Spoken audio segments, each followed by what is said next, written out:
Welcome to the deep dive. So you're looking to get a handle on how technology is reshaping work, right? Mm-hmm. And maybe whether basic income could be part of the answer. Yeah. You've shared a ton of, well, really interesting articles and research, and honestly, it's easy to feel like you're drowning in it all. It really is. There's so much out there. Our goal today is basically to pull out the most crucial insights from all that stuff. Mm-hmm. Connect the dots for you between these really rapid tech changes and the whole basic income debate. Right. So you can walk away really understanding what matters without feeling, totally overwhelmed. Exactly. And what's striking, I think, is just how quickly these technologies, we're talking automation, AI, are moving. They're coming out of the lab and, well, into everyday business. Mm. And that naturally raises some pretty fundamental questions, doesn't it? About the future of jobs, the economy, how we as a society are going to adapt. Big questions. So yeah, we're here to explore what your sources are really revealing about this huge shift and, the potential role basic income might play in navigating it all. Okay, so let's dive right into this accelerating tech then. Your sources really hammer home how quickly things are evolving, especially like looking back at 2024 and heading into 2025. Yeah. It's not just about single machines anymore, is it? It sounds much more like everything's becoming interconnected.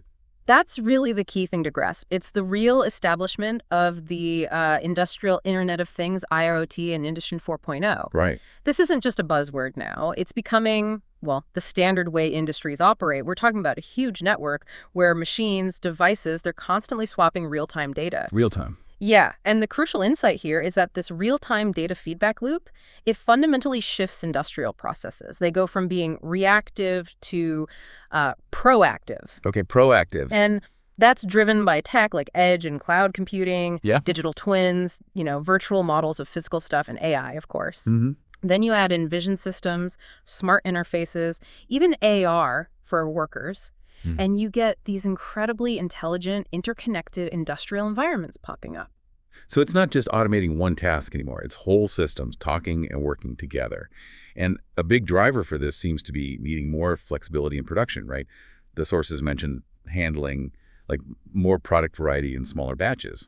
Precisely. The pressure is definitely on for flexible, complex automation solutions, especially those using modular robots and integrated AI. Right.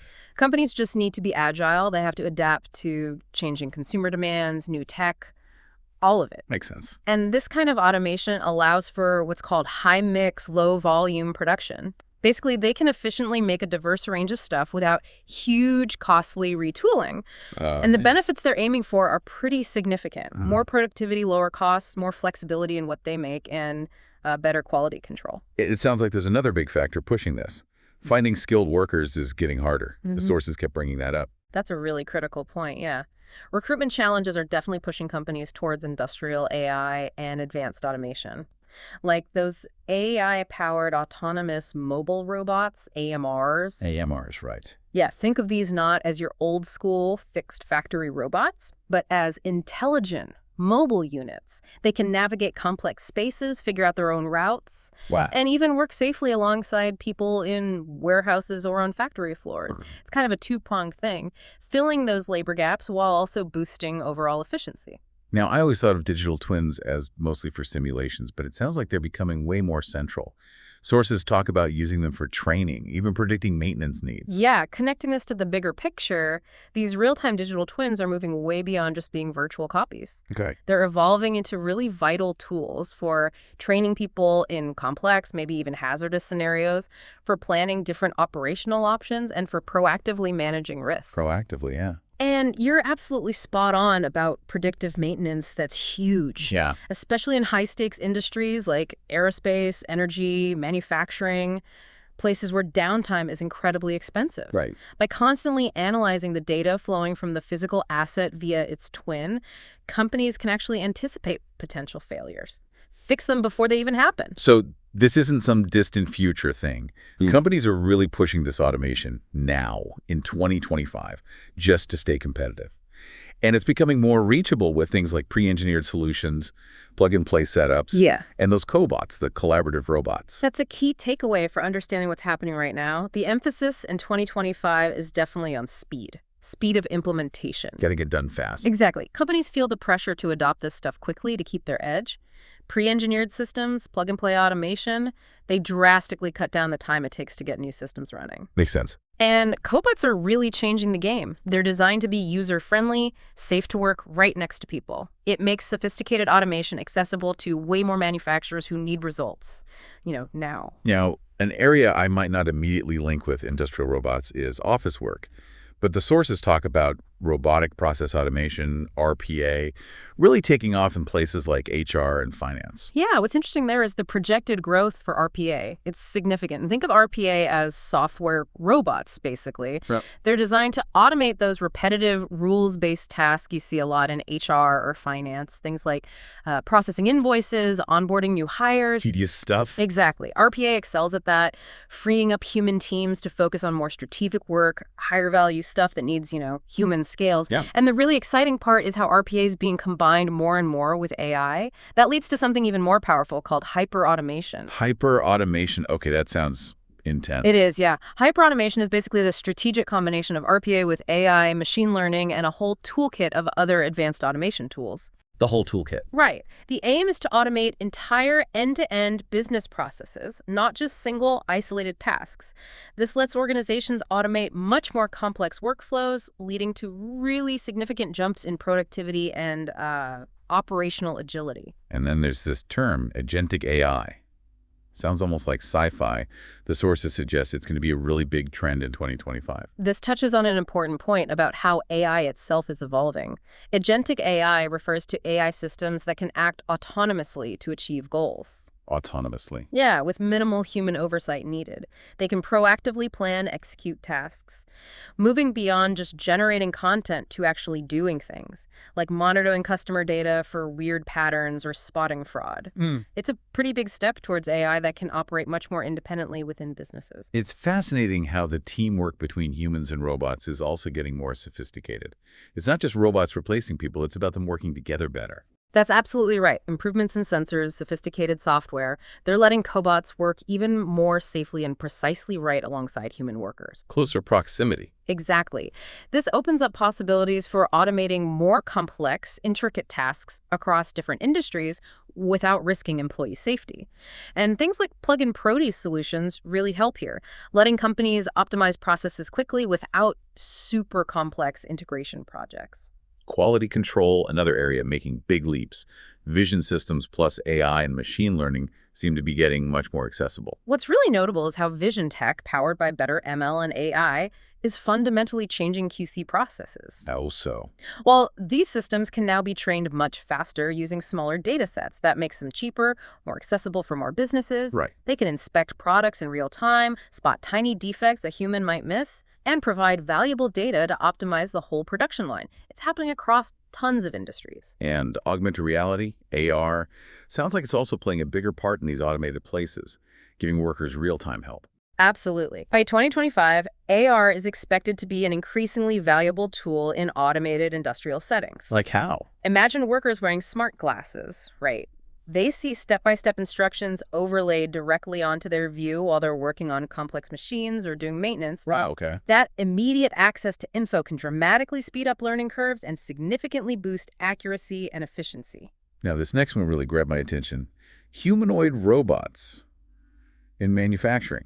I feel like we've heard about this forever, but sources suggest initial real-world deployments might actually happen in 2025. They mentioned Tesla's Optimus figures humanoids. Yeah, this is definitely generating a lot of buzz. These humanoid robots, combining advanced mechanics with sophisticated AI, they're being designed to replicate a wide range of human tasks in physical spaces. So, general purpose. Well, the idea of truly general-purpose humanoids for industry is still being, let's say, evaluated. The initial focus in manufacturing seems to be deploying them for specific, more narrow tasks, particularly in automotive and warehousing. Okay, specific tasks first. Right. It represents a significant step towards a more human-like form of automation, but maybe not the sci-fi version just yet. It seems like the thinking is shifting beyond just automating single tasks towards this idea of ecosystem automation, more comprehensive, interconnected solution. Exactly. Organizations are increasingly getting that the real power, the real efficiency gains, come from connecting different parts of their operations through integrated automation systems. Makes sense. Ecosystem automation lets different tech and people work together seamlessly, usually from a central point. It achieves much bigger improvements than just automating isolated manual steps. And generative AI, the kind behind things like ChatGPT, is also getting woven into automation to make it smarter. But there's a catch, right? You need good documentation of your current processes first. That's a very insightful point. Generative AI has huge potential to enhance the intelligence, the decision-making of automation systems. But for it to be really effective, really reliable, the underlying business processes need to be thoroughly documented, well-structured. You know this saying, garbage in, garbage out. Yeah.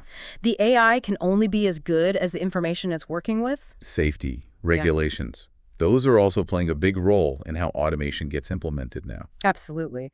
As these systems get more complex, more integrated into workplaces, there's a growing focus on safety and sticking to stricter regulations. Like what? More rigorous risk assessments before deployment, mandatory cybersecurity measures to protect software-controlled machines from threats, things like that. It's becoming standard practice.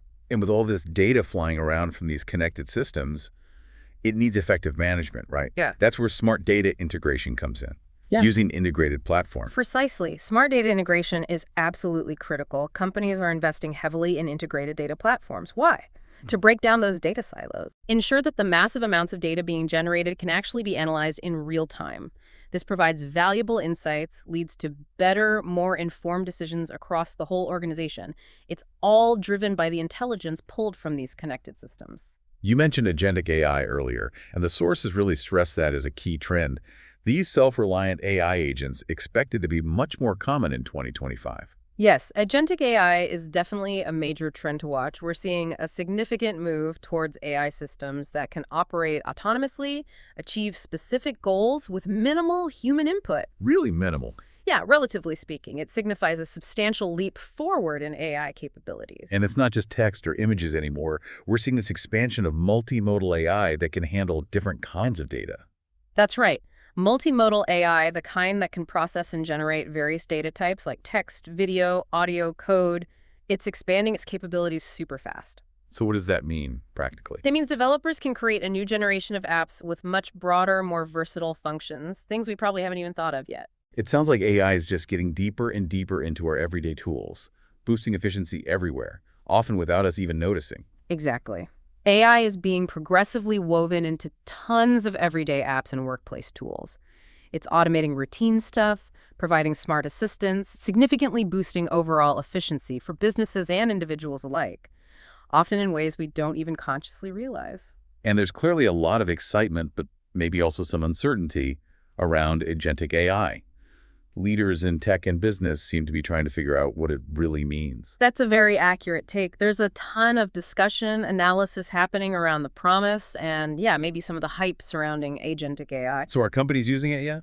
Well, some think they're already using elements of it, but most expect wider adoption soon and are getting ready to invest, likely starting with focused generative AI bots for specific, well-defined tasks. AI is even changing how software gets made, helping with coding, reviews, testing, making development faster. What's truly transformative is how AI is rapidly becoming a powerful tool for software development. It can now generate significant chunks of code, automatically review it for bugs or inefficiencies, even do comprehensive testing.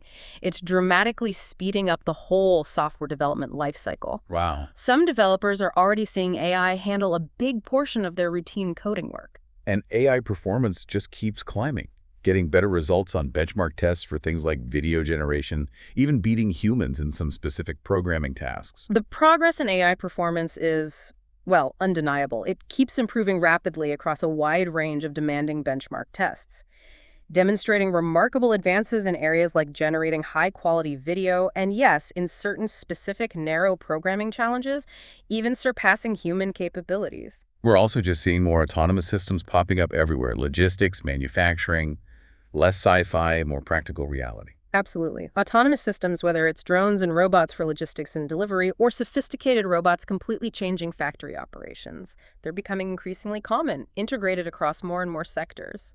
And AI is really becoming central to manufacturing, isn't it? Impacting everything from production processes to supply chains, even workplace safety.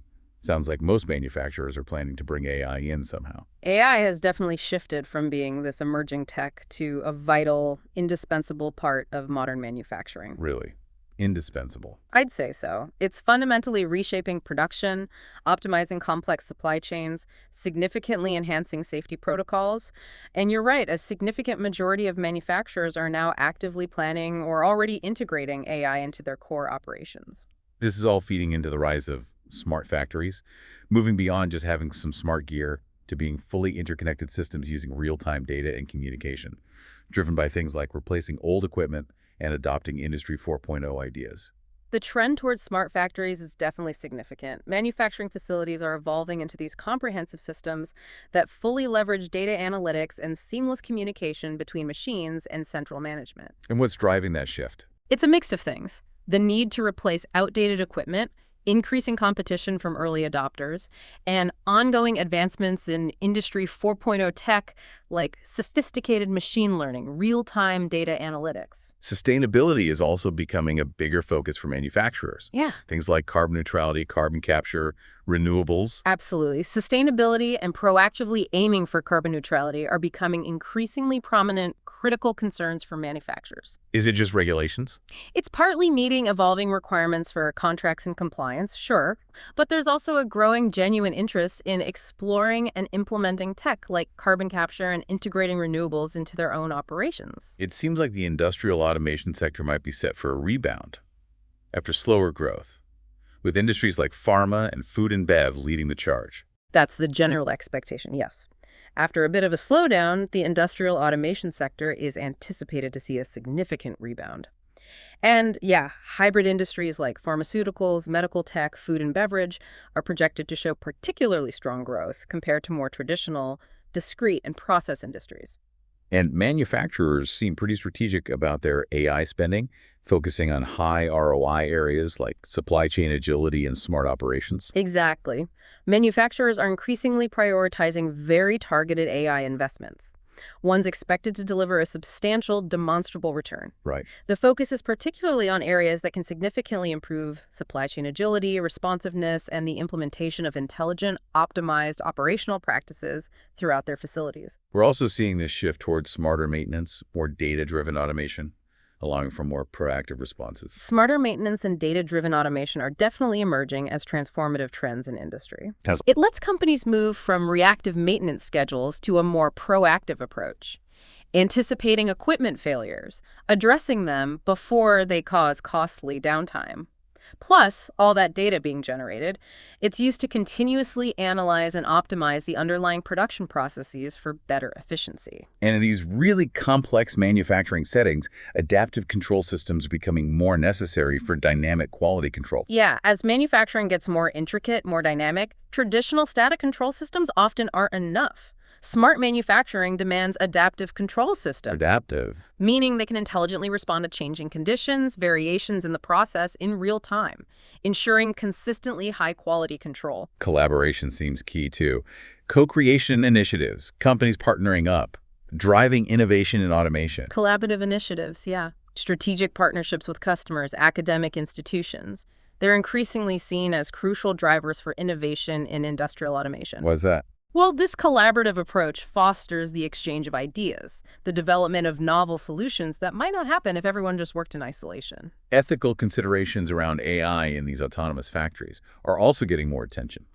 Need for transparency. Ethical considerations around deploying AI in increasingly autonomous factories are definitely playing a bigger role. Ensuring transparency in how AI systems make decisions is absolutely critical for building trust with companies, employees, other stakeholders. It sounds like integrating advanced AI into robotics will just keep being a major focus through 2025. enhancing robot decision-making, optimizing workflows. The strategic integration of advanced AI to significantly enhance decision-making and optimize workflows in robotics. Yeah, that will undoubtedly continue to be a defining trend throughout 2025. And these new generative AI interfaces for robots sound wild, controlling them with natural language, enabling robots to understand complex situations, maybe even think creatively. What's particularly exciting is the rapid development of these generative AI-driven interfaces for robots. Instead of complex programming, users will increasingly be able to control robots more intuitively, just using natural human language. So, talking to the robot. Essentially, yeah. This will empower robots to better understand complex situations, process natural language commands effectively, maybe even show some creative problem solving. We're also expecting to see wider use of more user-friendly cobots on production lines. Easier interfaces, better safety, faster learning. You're absolutely right. The expectation is widespread adoption of more user-friendly cobots. Next-gen cobots. Yeah, these next-gen ones will have more intuitive interfaces, enhanced safety for closer human-robot interaction, and the ability to learn new tasks rapidly. It makes them much more adaptable, versatile in different industrial settings. And autonomous mobile robots, AMRs, with better navigation, becoming standard in warehouses and logistics, improving material handling efficiency. Absolutely. AMRs with sophisticated navigation systems are expected to become pretty standard in warehouses, logistics operations. How do they improve things? Their ability to navigate autonomously, coordinate seamlessly with human workers driven by machine learning, will significantly boost the efficiency of material handling. The sources also quickly mentioned other robotics trends. Soft robotics, surgical robotics, exoskeletons.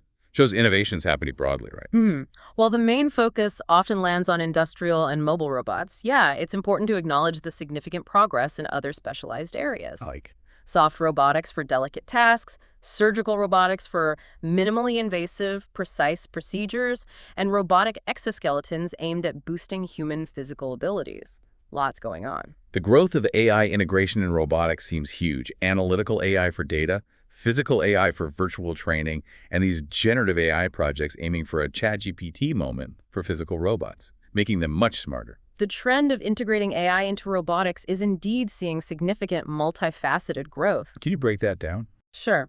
It includes analytical AI for complex data analysis from robot sensors, physical AI letting robots learn and adapt in virtual training environments, and those highly anticipated generative AI projects striving for that transformative ChatGPT moment for physical robots, significantly boosting their adaptability, intelligence, interaction with the world. Lots of media hype around humanoid robots, but it sounds like the industrial focus is still more on single-purpose tasks. In places like car factories or warehouses, general-purpose viability is still being figured out. Humanoid robots are certainly grabbing headlines. But the immediate practical focus in industry remains on developing humanoids for specific single-purpose tasks in more controlled environments, assembly lines, large warehouses. So not quite Rosie the Robot yet. Not quite. The economic and technical feasibility of truly general-purpose humanoids for widespread, diverse industrial use still very much under assessment. Sustainability is also becoming a key driver in robotics. Energy efficiency, environmental goals, even robots helping produce green tech. Sustainability is increasingly becoming a core driver of innovation and development in robotics, In what ways? Strong emphasis on designing and operating robots with maximum energy efficiency, ensuring compliance with tougher environmental regs, and exploring how robots can play a direct role in producing green energy technologies like solar panels or batteries. We're also seeing robots move beyond just big manufacturing, into smaller businesses, thanks to robot as a service, cheaper robots, finding uses in construction, labs, smaller warehouses. We're indeed observing a significant trend of robotics expanding into diverse new fields beyond traditional large-scale manufacturing, especially in SMEs, smaller and medium-sized enterprises. And that's driven by? Largely facilitated by more accessible robot-as-a-service, RaaS models, and the development of more affordable, versatile, lower-cost robots. This is opening up exciting new uses in construction, R&D labs, smaller warehousing, and logistics. The current political focus on domestic production, nearshoring, reshoring, that's also boosting demand for automation, making it cost-effective. Recent global events, shifting geopolitics. They've definitely led to a heightened political focus on bolstering domestic production capacity in many countries. And automation helps with that. It's seen as a strategic means to enable cost-effective nearshoring and reshoring, reducing reliance on distant supply chains. So yes, it's driving demand for advanced automation tech. And robotics is playing a bigger role in tackling the global labor shortage in manufacturing, automating those dirty, dull, dangerous, or delicate jobs. Robotics is undeniably playing an increasingly critical role in addressing the persistent, growing global labor shortage in manufacturing. How so? By effectively automating tasks often considered dirty, dull, dangerous, or delicate tasks humans are often reluctant to do or that pose safety risks, robotics provides essential solutions to fill critical labor gaps. Innovations like cobots and mobile manipulators are proving particularly effective here. This sounds a bit more future-forward, but sources mentioned expectations for 2025 of AI possibly leading to humanoid agents that go beyond digital systems, directly helping safeguard humans via implants. AI backup reducing human intervention. This is certainly a more speculative, but fascinating trend highlighted in your sources. Go on. The idea is that continued AI advancement in 2025 might lead to sophisticated humanoid agents extending beyond just digital systems. These agents could potentially interact more directly with humans, maybe even through implantable tech, to help safeguard health and well-being. And furthermore, AI-powered backup automation could further reduce the need for direct human intervention in certain critical situations. It's definitely out there, conceptually. Experts also expect robots to get much more adaptable in workplaces through learning, better navigation, smoother human collaboration, driven by AI advances. Experts in the field do indeed anticipate a significant jump in robot adaptability within diverse workplaces by 2025. And that comes from ongoing AI advancements, enabling robots to continuously learn from experience, navigate complex spaces better, and collaborate with human workers much more seamlessly and intuitively. It sounds like we're really on the verge of some transformative robotics innovations by 2025. Hyper-intelligent robots, versatile AMRs, precise surgical robots, advanced exoskeletons, swarm robotics, soft robotics, progress across the board. By 2025, advanced robotics is expected to see truly transformative innovations across a wide spectrum. Like what? Hyper-intelligent robots capable of complex reasoning, more versatile AMRs, highly precise, minimally invasive surgical robots, advanced exoskeletons boosting human capabilities, coordinated swarm robotic systems, more dexterous soft robotics. It's a period of rapid progress on many fronts. There's even a major overhaul happening for the ISO 10218 International Safety Standard for Industrial Robots. Underscores the growing importance of safety. The ongoing major overhaul of ISO 10218 definitely underscores the paramount, increasing importance of safety as these powerful, sophisticated technologies become more widespread. It's a critical step for responsible adoption. And humanoid robots remain a dominant topic, especially the convergence of humanoids and AI, like that Boston Dynamics partnership focusing on reinforcement learning for mobile manipulation. Humanoid robots indeed continue to be a dominant, captivating topic in the robotics community. There's a particular focus on that synergistic convergence of humanoid robotics and advanced AI. Like the Boston Dynamics example. Exactly. That partnership with the Robotics and AI Institute using cutting-edge reinforcement learning to significantly enhance mobile manipulation capabilities, bringing them closer to performing more complex, human-like tasks. Finally, there's this growing recognition across industries that automation is crucial for resilience, especially in uncertain times. Organizations across a wide range of industries are increasingly recognizing the strategic importance of automation. It's seen as a crucial pathway to achieving greater operational resilience in an era marked by, heightened uncertainty, volatile markets, and the relentless pace of tech development. Adaptability is becoming key. And advanced AI integration remains the defining trend for robotics in 2025. Focus on better decision-making, optimizing workflows via those generative AI natural language interfaces. Yes, the strategic integration of advanced AI, particularly through developing and implementing more intuitive, generative AI-driven natural language interfaces, will continue to be the defining trend in robotics through 2025. Why? The aim is to empower robots with enhanced decision-making, significantly optimize their operational workflows, making them more versatile and easier for humans to interact with. Okay, wow. So that was a pretty intense dive into the accelerating world of technology. Now, let's shift gears and explore how all this is predicted to actually transform the labor market itself. Right. Your sources paint a picture of, both significant job displacement and the emergence of entirely new roles between now and 2030. What's really key to understand here is the dual nature of the impact AI and automation are expected to have. Dual nature. Yeah, your sources consistently point to the likelihood of both displacing existing jobs and simultaneously creating new opportunities across a wide range of businesses and industries. The World Economic Forum, WEF, seems relatively optimistic, predicting a net increase of around 170 million new jobs globally by 2030, even factoring in about 92 million jobs being displaced. That's their projection, yes. A net increase. But other reports you shared suggest the displacement could be much higher, especially in manufacturing. That's a crucial nuance, absolutely.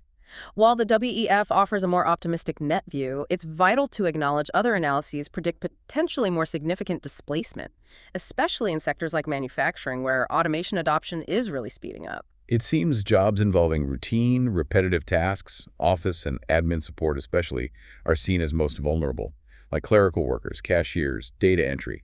The insight isn't just job loss, is it? It's a massive skill shift needed, potentially leaving many behind without help. Precisely. Occupations characterized by high degrees of routine, repetitive tasks, particularly in office and admin support, are indeed considered most susceptible to automation by machines or sophisticated AI algorithms. Because they're easy to automate. Often, yes. No. The processes are well-defined, easily replicated by tech, leading to significant potential displacement in roles like clerical staff, retail cashiers, data entry clerks. And you're right, the skill shift is the underlying massive challenge. But on the flip side, there's expected rapid growth in tech roles. Yeah. Big data specialists, fintech engineers, AI, and machine learning specialists. Conversely, yes, the rapid tech advancement and adoption across industries is expected to drive significant expansion in demand for highly skilled tech professionals. Such as? Big data analytics, fintech, and of course those cutting-edge fields of AI and machine learning. Huge demand there. And the whole green economy shift is also expected to create lots of new jobs. Renewable energy, autonomous vehicles. The ongoing global transition to a more sustainable economy is also projected to generate a significant number of new jobs within that green economy. Like what kind of roles? Growing demand for renewable energy engineers, environmental engineers focused on sustainability, specialists in the rapidly advancing fields of electric and autonomous vehicles. Interestingly, your sources also point to projected expansion in some traditional frontline jobs. Farm workers, delivery drivers, construction workers, care economy roles like nursing and social work. It is indeed an interesting observation. The sources do indicate projected expansion in certain traditional frontline roles. Why is that? Often driven by factors like population growth, infrastructure demands, the evolving needs of an aging society, things technology doesn't fully replace or even creates demand for. Some reports you shared even suggested AI could potentially replace a considerable percentage of current work tasks across major economies. Really highlights the potential scale of this transformation. Some of the more in-depth reports do indeed suggest that advanced AI has the potential to automate or replace a significant percentage of tasks currently done by humans across major global economies, underscoring the truly transformative scale of this shift. Of course, the actual hit on unemployment rates will likely vary a lot by region and industry, right? Tech adoption won't be even everywhere. You're absolutely right. The actual impact on unemployment rates is likely to show considerable variation depending on the specific region, the specific industry, primarily because tech adoption and integration won't happen at a uniform pace everywhere or in all sectors. So it's crucial to remember it's not just jobs disappearing. It's also new kinds of jobs being created, jobs requiring different skills. That's a crucial point to keep emphasizing. While automation will eliminate certain jobs, it's equally important to recognize this shift will also drive the creation of entirely new job categories, often needing different, more specialized skills than the roles being displaced. We can expect to see significant displacement in traditional manufacturing assembly lines, quality inspection, and in warehouses logistics with AMRs and AI inventory systems, leading to those smart factories. Indeed. Expect notable job displacement in traditional manufacturing, particularly in repetitive tasks like assembly lines, manual quality inspection. Similarly, the rise of AMRs and AI inventory management in warehouses and logistics will likely lead to displacement there, contributing to the growth of highly automated smart factories. Healthcare and finance are expected to see impacts too. AI potentially taking over tasks from X-ray techs, medical secretaries, even some financial analysts. Healthcare and finance are also anticipated to experience some job displacement as AI gets more capable. Like what tasks? AI-assisted analysis of medical images instead of just text, automation of admin tasks handled by medical secretaries, even automation of certain data analysis and reporting done by financial analysts. And again, the pace of tech adoption in these industries will be key to how this plays out regionally. Finally, yes, it's important to reiterate, the actual speed and extent of tech adoption and integration will be critical in determining the specific timeline and overall scale of job displacement across different regions and economies worldwide. Now let's pivot to those new job roles expected to emerge. Your sources suggest millions of new jobs could pop up by 2030 in sectors like healthcare, advanced manufacturing, digital finance. The rapid advancements and adoption of AI and automation are indeed projected to catalyze millions of new employment opportunities across various sectors by 2030, particularly in healthcare, advanced manufacturing leveraging these new techs, and the evolving, increasingly digital finance industry. Specifically, roles directly tied to developing, implementing, managing AI systems. AI trainers, data scientists, machine learning specialists. Specifically, yes, anticipate a significant number of new roles related to the entire life cycle of AI systems. Like AI trainers refining models, data analysts and scientists extracting insights from the huge data sets powering AI, and highly skilled machine learning engineers designing, building, deploying these intelligent systems. And your sources list specific job titles expected to be in high demand. Machine learning engineers, NLP engineers, big data specialists, fintech engineers, cybersecurity specialists, robotics, and automation engineers. That's a lot of specialized tech expertise needed. Indeed. Your sources highlight several specific job titles projected for particularly high demand, crucial roles like machine learning engineers, NLP engineers handling human language understanding, big data specialists managing massive data sets, fintech engineers in financial tech, cybersecurity specialists safeguarding digital infrastructure, and robotics automation engineers designing and maintaining automated systems. Clearly indicates a growing need for highly specialized technical skills. Beyond those AI-centric roles, demand for traditional software devs, cloud computing experts, IoT specialists, that's expected to stay strong too. Furthermore, the ongoing digital transformation across almost all industries will continue driving strong demand for professionals in foundational tech areas. Skilled software and application developers building digital tools, cloud computing experts managing infrastructure, IoT specialists working with the growing network of connected devices, still very much needed. And as we touched on, the green economy transition drives demand too. Renewable energy engineers, environmental engineers, electric autonomous vehicle specialists. As we discussed, the global imperative to address climate change and transition sustainably will also generate significant demand for green economy professionals. Renewable energy engineers, environmental engineers, specialists in the rapidly evolving EV and autonomous vehicle fields. Within healthcare, new roles leveraging AI for diagnostics, personalized treatment, enhancing patient care. Within healthcare, increasing AI integration is expected to create new, specialized job opportunities. Focusing on Leveraging AI for tasks like AI-assisted diagnostics, improving accuracy and speed, developing more personalized, effective treatment plans based on individual patient data, and implementing AI-powered tools to enhance the overall quality and efficiency of patient care. Similarly, in finance, new roles around AI governance and ethics, AI integration, using AI to augment analysis and customer experience. Similarly, finance is anticipated to see new roles addressing the unique challenges and opportunities of AI. Professionals specializing in AI governance and ethics for responsible use, experts in seamlessly integrating AI into existing tech infrastructure, and individuals leveraging AI tools to augment analyst capabilities and significantly enhance the customer experience. With more human-AI interaction, there's also this growing need for human-machine interaction designers, people focused on making interfaces seamless and intuitive. That's a field I hadn't really thought about. As AI systems get more sophisticated and integrated into our work and lives, yes, there's a growing, increasingly important need for professionals specializing in human-machine interaction design. Their role? They focus on creating seamless, intuitive, user-friendly interfaces that facilitate effective, productive collaboration between humans and AI. It's a rapidly evolving field, bridging the gap between technical AI capability and human usability. And ultimately, looking further out, sources suggest we'll likely see entirely novel jobs emerge in areas that don't even exist today. That's exciting, but also kind of mind-bending to imagine. Ultimately, yeah, the transformative power of AI and related tech is expected to generate entirely new categories of employment in sectors and roles that don't even exist in today's labor market. Highlights the truly disruptive, innovative potential and the unpredictable nature of the future of work. All this massive change naturally brings up the crucial question of evolving skill demands. Your sources are pretty clear. A substantial chunk of current skill sets will likely become obsolete or way less relevant in the next 5–10 years. This means widespread ongoing upskilling and reskilling is essential. The rapid, pervasive nature of tech advancements is indeed anticipated to render a substantial portion of existing skill sets obsolete or significantly less relevant within the next 5 to 10 years. This underscores the critical, urgent need for widespread, continuous initiatives focused on both upskilling people in current roles and completely reskilling others for entirely new, in-demand jobs. In terms of specific skills, it's clear tech skills, AI, big data, networks, cybersecurity, just general tech literacy are going to be absolutely crucial, right? In terms of specific skill categories seeing the most significant growth and importance, yeah, technological skills will be paramount.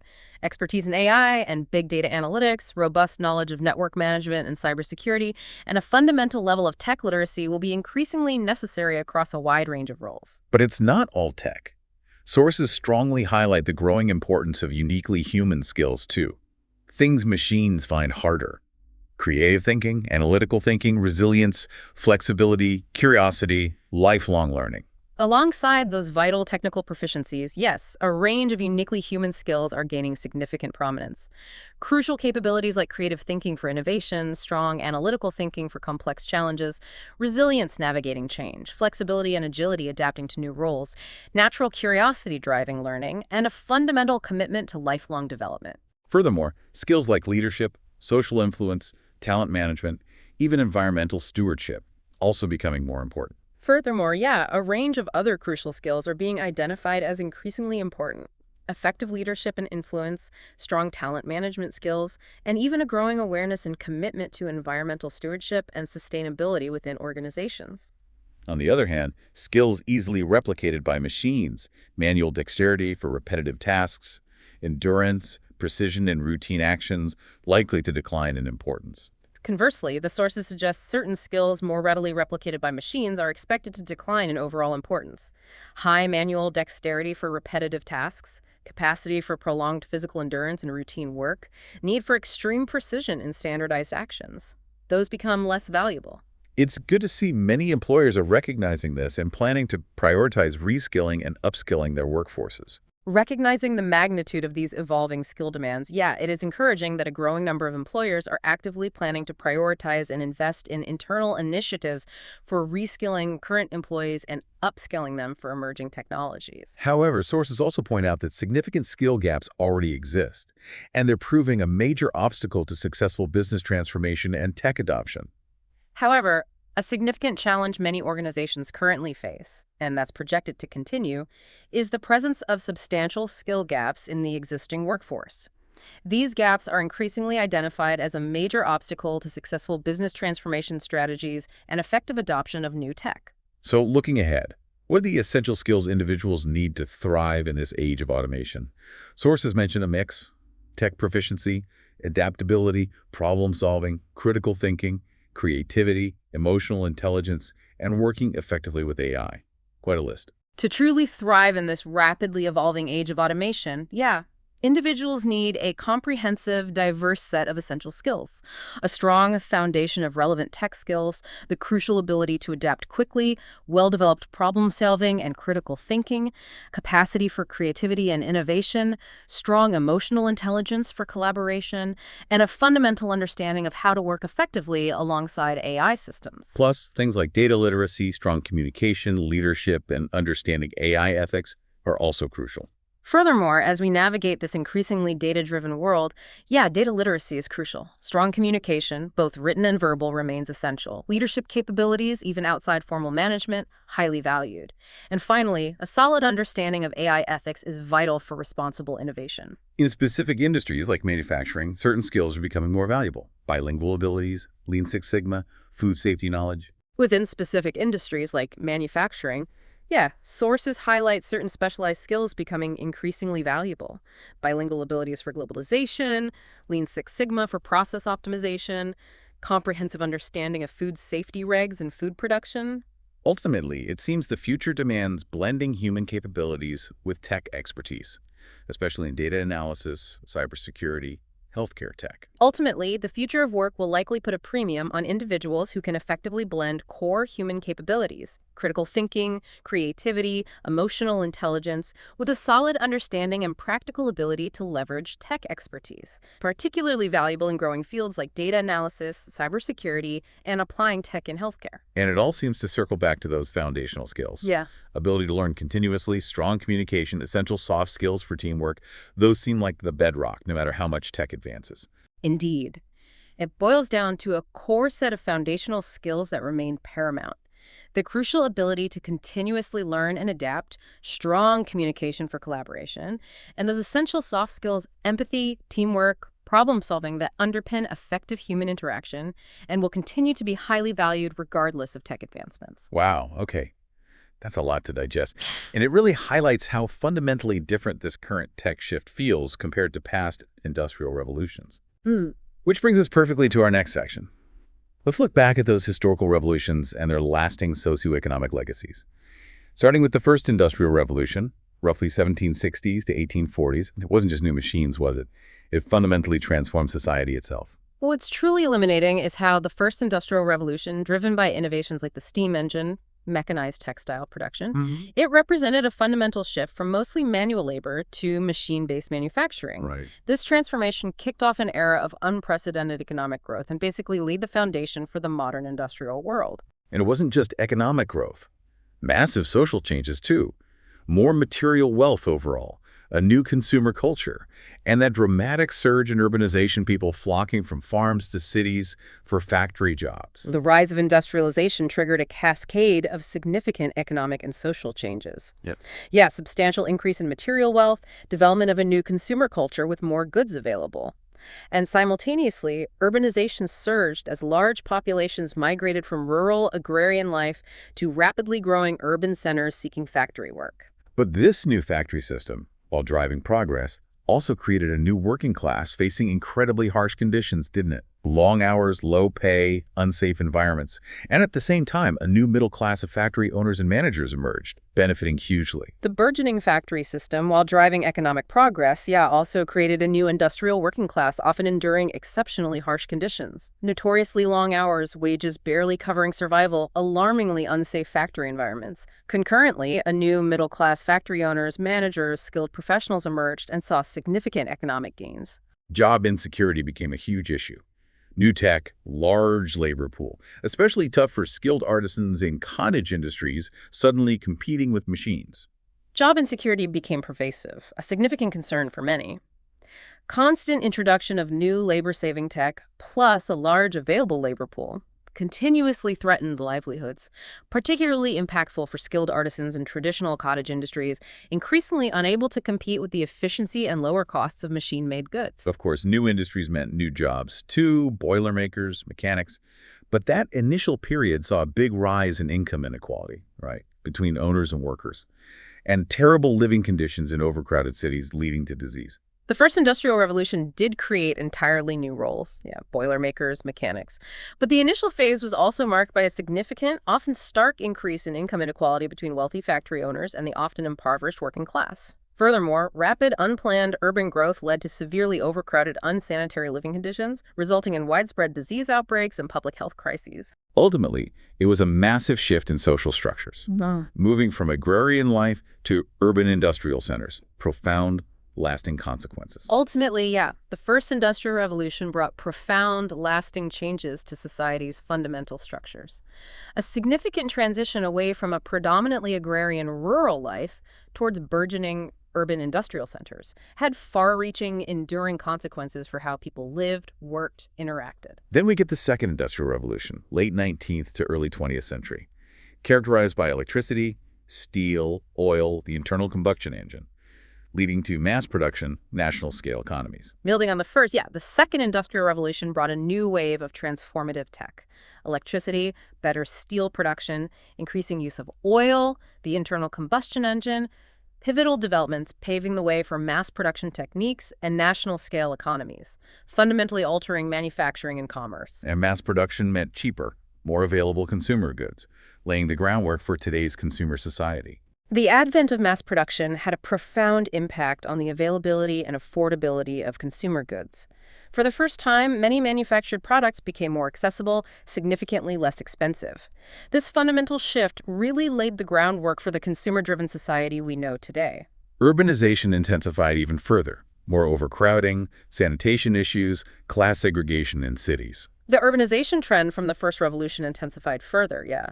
Even more rapid population growth, expanding cities, often leading to severely overcrowded conditions, significant sanitation problems contributing to public health issues, and increasing class segregation as different socioeconomic groups lived in distinct, often unequal areas. We also saw working-class consciousness develop, labor organizing, and women's roles changing, though often still in lower-paying jobs. The Second Industrial Revolution saw significant development of working-class consciousness. Laborers organizing into unions, advocating collectively for better conditions, wages, rights.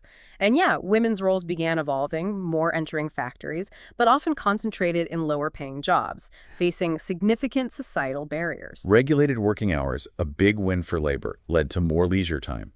Growth of mass leisure activities, entertainment industries, even vacations became more accessible with expanding railways. The hard-won implementation of regulated working hours, largely due to labor movements, meant significantly more leisure time for many industrial workers. Right. This newfound free time fueled rapid growth of mass leisure activities, new entertainment industries catering to these needs. Plus, expanding railways made longer distance travel, even vacations, increasingly accessible to more people than ever before. These big social and economic changes fueled demands for social reform, right? Voting rights, labor rights, education access, leading to new political parties, stronger unions. The significant social and economic changes unfolding definitely fueled growing demands for widespread social reform. Movements for expanded voting rights, stronger labor rights and protections, better education access. Okay.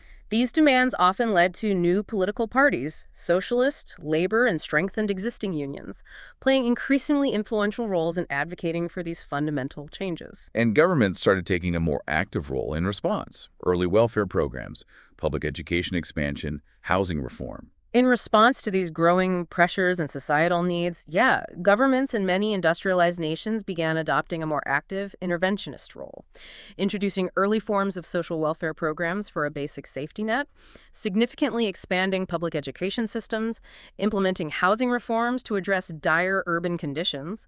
Overall, despite challenges, the Second Industrial Revolution generally led to higher living standards, more purchasing power for many, more access to goods and services.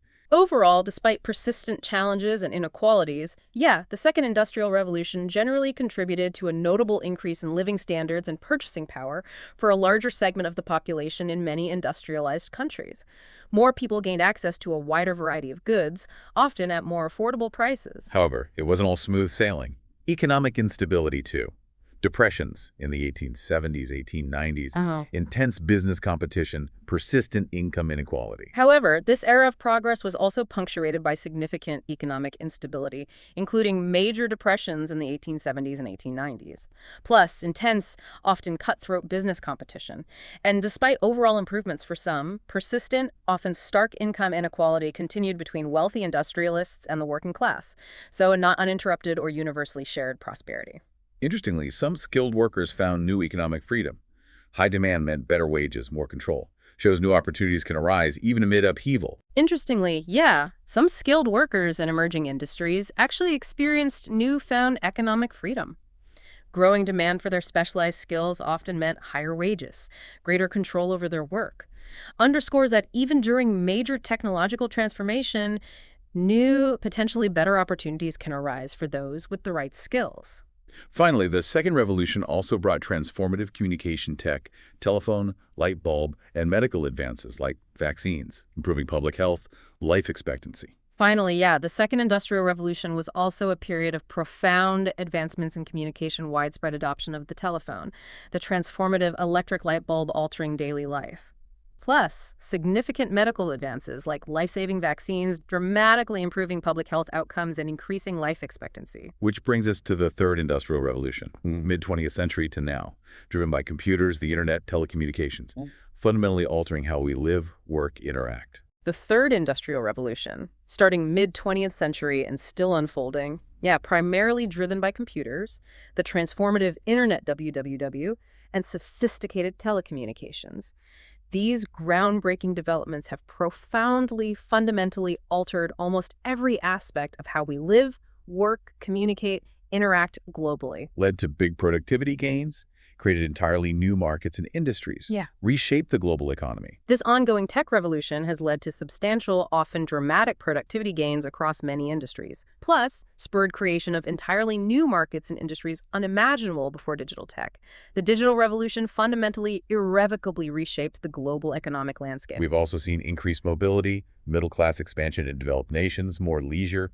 The internet forced companies to rethink business models. This era has also seen increased personal mobility for many, substantial middle-class expansion in developed nations with new opportunities, greater leisure facilitated by tech. The internet, in particular, had a profound impact, compelling companies everywhere to completely reevaluate, fundamentally rethink core business models to adapt to the new digital reality. The rise of the sharing economy. Collaborative commons. Novel economic systems changing ownership and consumption models. The rise of the sharing economy, renting sharing assets, and collaborative commons sharing resource knowledge online, represent novel, increasingly influential economic systems emerging during this third revolution, significantly challenging traditional notions of ownership, consumption, collaboration. Near zero marginal cost for digital goods disrupted info industries and now extending to energy, transportation, changing their economics. The phenomenon of near-zero marginal cost for reproducing, distributing digital goods had a profoundly disruptive impact on info industries, publishing, music, software. And that trend is now increasingly extending into tangible sectors like energy, renewables, and transportation, EVs, autonomous vehicles, fundamentally altering the traditional economic models of these historically capital-intensive fields. The Internet of Things, IoT, enables individuals and businesses to generate, store, distribute renewable energy, share transport more efficiently, potential for more sustainable systems. The continued development and spread of IoT is increasingly enabling individuals and businesses to generate, store, distribute renewable energy more efficiently, share transportation resources more effectively via connected device platforms, holds significant potential for creating more sustainable, resource-efficient systems. However, this digital revolution brought benefits, but also new risks. Network neutrality concerns, privacy protection, data security threats, cybercrime, needing regulations. However, this transformative digital revolution also brought a range of new benefits alongside novel, complex risks and challenges. Critical concerns around network neutrality, safeguarding personal privacy, the ever-growing threat of data breaches and cybercrime, and the ongoing need to develop appropriate regulations and safeguards to mitigate these emerging risks. We've also seen a widening income inequality gap during this period, especially between high-skilled tech workers and less skilled workers vulnerable to automation, a big socioeconomic challenge. This era of rapid tech advancement has also been marked by a widening income inequality gap, particularly between those with high-level tech skills needed for the digital economy and those with less specialized skills more susceptible to automation displacement. A significant, pressing socioeconomic challenge globally. And maybe surprisingly, despite all the tech, we've seen a slowdown in overall labor productivity growth in many developed economies, echoing the early phase of the first industrial revolution. It took time for benefits to be realized. And perhaps counterintuitively, despite the incredible pace of tech advancements and productivity tools during the Third Revolution, many developed economies actually saw a slowdown in overall labor productivity growth in recent decades.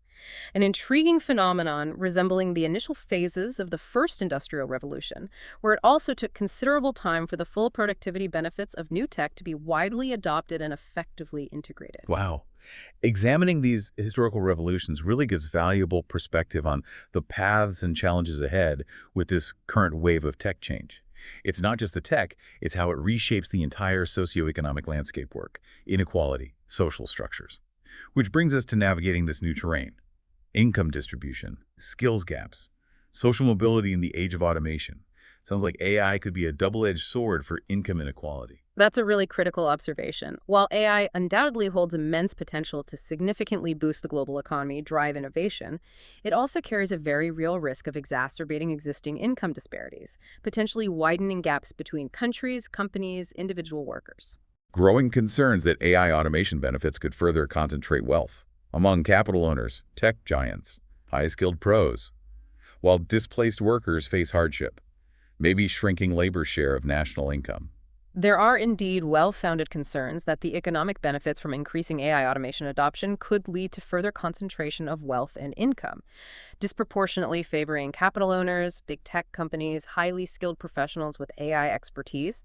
Simultaneously, workers in automatable roles may face increased financial pressure, displacement, contributing to a scenario where labor's overall share of national income continues to diminish. Seems AI could disproportionately benefit higher earners and capital owners, worsening inequality, maybe even polarizing the labor market within income brackets based on AI skills. It does appear the initial, perhaps ongoing, benefits of AI adoption could disproportionately accrue to those already in higher income brackets and those owning significant capital. This could, unfortunately, exacerbate existing inequality levels. Furthermore, we might see labor market polarization within income brackets, those with in-demand AI skills potentially seeing big gains, while others in automatable roles face stagnation or decline. However, some research you provided suggests AI could boost lower-skilled workers' productivity, maybe narrowing the gap. But other evidence indicates initial gains might favor higher earners, at least short-term, a mixed picture. It's true, some research offers a more optimistic view, AI potentially augmenting lower-skilled workers' capabilities, boosting their productivity, theoretically narrowing the gap. However, other evidence, economic analyses suggest initial gains from widespread AI adoption might primarily favor those already in higher brackets, possessing the skills capital to leverage it, at least initially. It's certainly complex, various potential outcomes. There's also the possibility automation keeps shifting returns away from labor and towards capital ownership, tech, machinery. Big implications for wealth distribution. There is a significant possibility that increasing automation prevalence across industries will continue a trend of shifting economic returns more towards capital ownership, advanced tech, automated machinery, rather than towards the direct value of human labor. This fundamental shift in the capital-labor relationship could have profound, long-lasting implications for how wealth and income are distributed. Ultimately, sounds like policy decisions governments make will be huge in determining AI's final impact on inequality.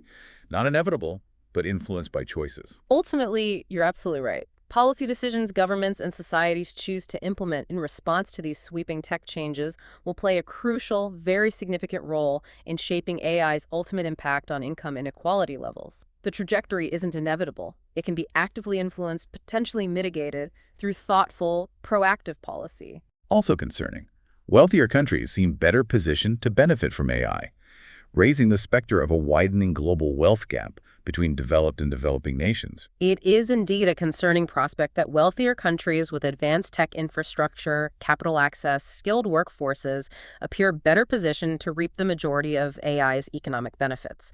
This unfortunately raises the very real possibility of widening the existing global wealth gap, potentially exacerbating disparities globally. Many experts actually anticipate AI will, on balance, worsen overall income inequality, underscoring the urgent need for proactive policies, like stronger safety nets, massive retraining investments.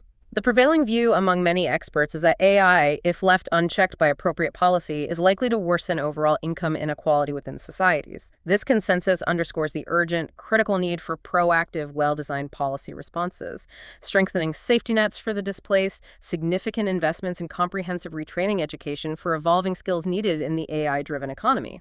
Increasing AI reliance also highlights disparities in access to skills and the tech itself, which can further worsen the income gap, creating a digital divide amplifying existing inequalities. And wealth concentration in the tech industry itself is another concern. Increasing AI integration across the economy also serves to highlight growing disparities in access both to necessary skills and underlying tech infrastructure. These disparities can unfortunately further exacerbate the income gap, creating a digital divide mirroring potentially amplifying pre-existing socioeconomic inequalities. Additionally, yes, significant wealth concentration within the tech industry itself is a valid concern regarding future prosperity distribution. So again, it comes back to proactive policies, Yeah. mitigating negative impacts, strategic investments in education training, reimagining safety nets, fostering equitable wealth distribution, and this is a global challenge needing international collaboration. Therefore, as we've discussed, it comes back to the critical imperative of proactive, forward-thinking policies designed to mitigate these potential negative impacts on inequality. Strategic investments in education training to bridge the skills gap, reimagining, strengthening safety nets for adequate support, exploring mechanisms for more equitable wealth distribution from these techs. And you're absolutely correct, this transcends national borders. It's a global challenge, likely needing international cooperation. There's even concern AI-driven inequality could threaten democratic institutions. If large populations feel left behind, it could fuel unrest, give elites more influence, undermine democracy. There is indeed a valid concern among some observers that significant AI-driven income inequality could potentially threaten the stability and legitimacy of democratic institutions. If a substantial population segment feels increasingly left behind, economically disenfranchised, it could unfortunately lead to increased social unrest, political polarization, potentially give undue influence to a wealthy, tech-empowered elite, thereby potentially undermining democratic principles. But on the other hand, counter-arguments exist. Some suggest AI might shrink earnings inequality in some areas, maybe by reducing the high-skill wage premium if AI automates some of their tasks, or by disrupting higher-paid white-collar jobs more. Not entirely one-sided predictions. However, it's important to acknowledge counter-arguments exist. Some researchers suggest AI expansion might, in certain labor market areas, actually shrink earnings inequality, potentially by reducing the traditional high-skill wage premium if AI automates complex tasks, or even by disrupting higher-paying white-collar jobs more significantly than lower-wage jobs relying on human interaction and dexterity. So yeah, predictions aren't entirely one-sided, subject to ongoing research. Interestingly, early evidence suggests AI hasn't yet significantly impacted wage inequality between occupations, but maybe reducing it within occupations by standardizing tasks or augmenting less experienced workers. Interesting nuance. It is interesting that early evidence from current labor data seems to suggest AI adoption hasn't yet had a particularly significant impact on wage inequality between different occupational categories.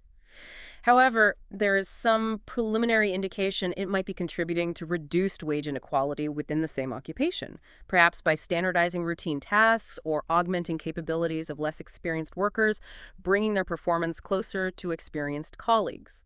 A subtle but potentially important nuance to watch.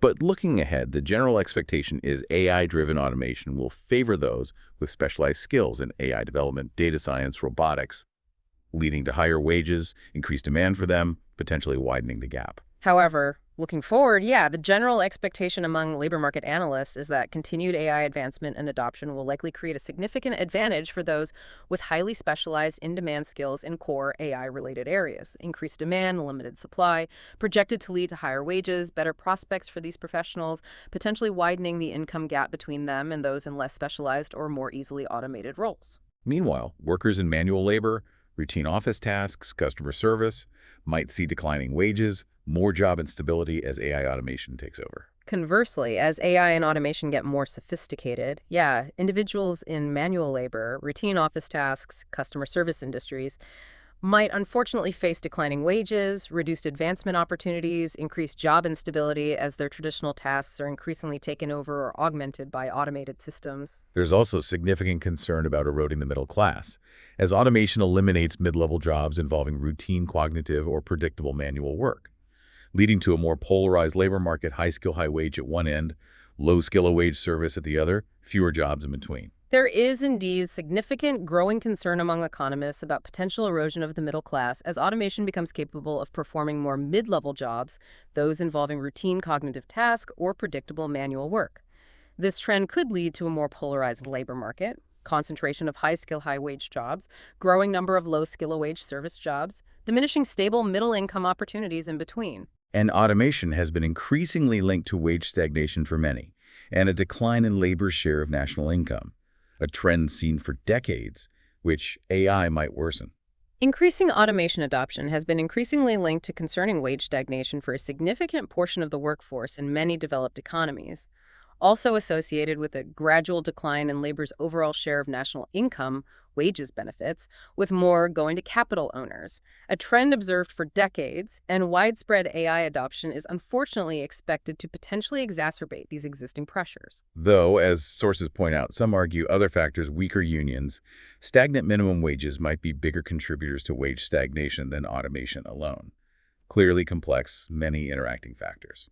Though, as your sources rightly note, some economists argue other significant factors, long-term decline in union power, stagnant minimum wages may actually be more significant contributors to wage stagnation than automation alone. Important to recognize its complex multitude of interacting economic, social, political factors at play. It certainly seems possessing AI capital relevant skills, expertise to work with AI, is increasingly linked to better job opportunities, higher wages, especially in high-skilled AI-related occupations. It certainly appears possessing what could be termed AI capital, encompassing relevant tech skills, specialized knowledge, practical expertise to effectively work with AI, is becoming increasingly strongly associated with the better employment prospects, potential for significantly higher wages, career advancement, particularly in those high-skilled, rapidly expanding AI-related occupations. The fundamental capital-labor relationship is evolving significantly, too. Potential for a significant decrease in labor share if AI becomes a near-perfect substitute for human labor in many tasks. Much more going to AI owners. The fundamental capital-labor relationship is indeed undergoing significant, potentially transformative evolution. There's a plausible scenario where, if AI becomes a near-perfect substitute for human labor across a broad range of tasks, we could see a really significant, potentially dramatic decrease in labor's overall share of economic output, with a much larger proportion accruing to those who own, develop, control the AI tech and capital infrastructure. So ultimately, whether this AI boom worsens inequality or helps close the gap depends heavily on how the wealth generated is distributed. And it's worth noting, AI might also lower some skill barriers, making it easier for more people to enter new, potentially higher-paying roles. So in conclusion on income distribution, whether this accelerating AI boom ultimately widens the inequality gap or potentially helps close it will likely depend very heavily on the mechanisms the policies put in place to govern how the wealth and benefit it generated are distributed throughout society. And it's a valid point. AI might, in specific fields, potentially lower some traditional skill barriers, possibly making it easier for a broader range of individuals to enter new, potentially higher-paying roles previously more exclusive. This naturally leads to the intertwined issues of skills gaps and social mobility, people's ability to move up the socioeconomic ladder.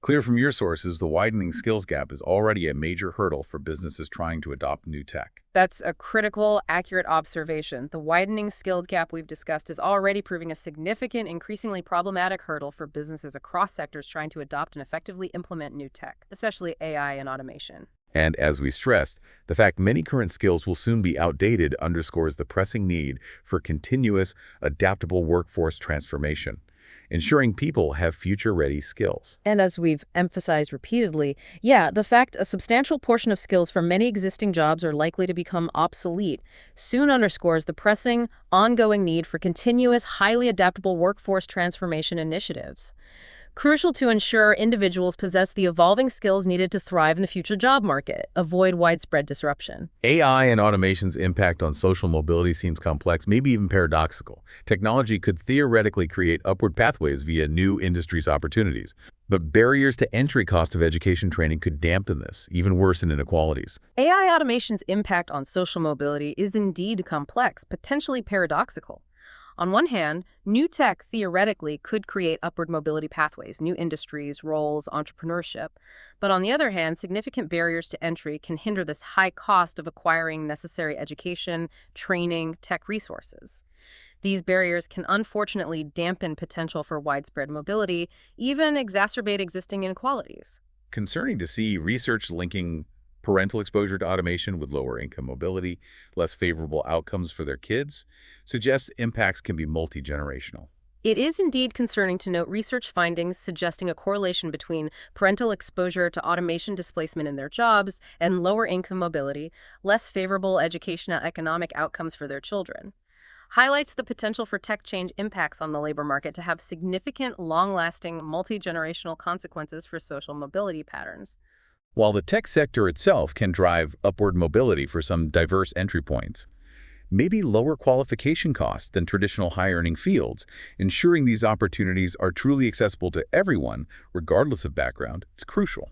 While the tech sector has shown potential as a significant driver of upward mobility for some often diverse entry paths, potentially lower upfront qualification costs compared to some traditional professions, yeah, it's absolutely crucial to ensure these opportunities are genuinely accessible to talented individuals from all socioeconomic backgrounds. Technology also holds potential to enhance economic mobility. Yeah. Through online learning, democratizing education skills, digital marketplaces, creating entrepreneurship opportunities, fostering a more dynamic economy. Technology also holds significant, largely untapped potential to enhance economic mobility for a broader range. Via online learning platforms democratizing access to quality education skills, growth of digital marketplaces creating new, flexible entrepreneurship income opportunities, and generally fostering a more dynamic, interconnected, innovation-driven economy. Really seems to need a comprehensive, multifaceted approach to fostering social mobility now.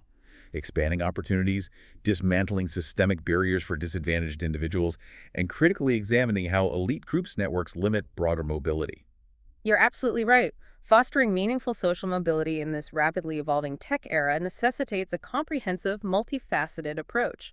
Must include significantly expanding opportunities for quality education skill development for all, and actively working to identify, dismantle existing systemic barriers, biases, preventing disadvantaged individuals from achieving upward mobility. Plus, yeah, critical examination of how elite groups networks potentially limit broader mobility is essential. Education, as always, plays a pivotal role. Need to think about curricula focused more on innovation, invention, entrepreneurial thinking skills valued in the future economy. Education, as always, will undoubtedly play a pivotal, foundational role. Need to critically examine, potentially redesign curricula at all levels to place greater emphasis on cultivating essential skills like innovation, creative problem solving, entrepreneurial thinking projected to be highly valued, in demand in the future economy. AI itself could personalize learning, make education more effective, but need to be very mindful of potential biases in educational AI algorithms, could inadvertently worsen existing racial or other disparities. AI itself holds significant potential to personalize learning, make education more effective, tailored to individual needs. However, must also be acutely aware of potential biases unintentionally embedded in AI algorithms used in educational tools. If not carefully monitored or addressed, these biases could inadvertently exacerbate existing racial, socioeconomic, other disparities in educational access outcomes, further hindering mobility for disadvantaged groups. Ultimately, bridging the skills gap and improving social mobility aren't just social imperatives. They're crucial for overall economic performance, societal well-being. A more equitable, mobile society benefits everyone. Ultimately, effectively bridging the skills gap and significantly improving social mobility rates aren't simply social ethical imperatives. They're also absolutely crucial for ensuring strong overall economic performance, fostering innovation, promoting long-term societal well-being and stability, creating a more equitable, socially mobile society where individuals can reach their full potential benefits, everyone. Developing essential skills, especially high-demand ones, can be a powerful pathway to enhance social mobility, particularly for individuals from disadvantaged backgrounds facing more barriers. Indeed. Proactive development of essential in-demand skills can serve as a particularly powerful pathway to enhance social mobility, especially for individuals from disadvantaged socioeconomic backgrounds facing more significant barriers to traditional advancement routes. Skill development provides tools opportunities to compete more effectively, achieve greater economic security. Even the emerging green skills gap, as we transition sustainably, presents a unique chance to unlock social mobility. New industries, new job types, maybe less tied to traditional education? Interestingly, yeah, the emerging green skills gap as the global economy transitions towards sustainability presents a unique, potentially significant chance to unlock new avenues for social mobility. Creation of entirely new green industries, demand for novel skill sets, offers opportunities for individuals from diverse backgrounds, potentially reducing reliance on traditional credentials, creating pathways for those acquiring these in-demand green skills. Your sources list a whole range of benefits from investing in skill building. Better education access, higher income, better jobs, wider networks, innovation exposure, diverse work prep, better health financial security. Really underscores the importance. Your sources comprehensively list a wide range of significant benefits from strategic investments in robust skill-building initiatives. Improved equitable education access, potential for increased income stability, enhanced access to better jobs, wider social professional networks, increased innovation exposure, better prep for diverse work roles, ultimately greater health outcomes and long-term financial security, really underscores the profound importance, wide-ranging positive impacts of prioritizing these essential investments in human capital. Employers have a big role, too, in promoting social mobility. Outreach to diverse communities, inclusive recruitment, upskilling existing workforce, mentorship, making opportunities more accessible. Employers indeed have a crucial, significant role in actively promoting greater social mobility within their organizations and the wider community.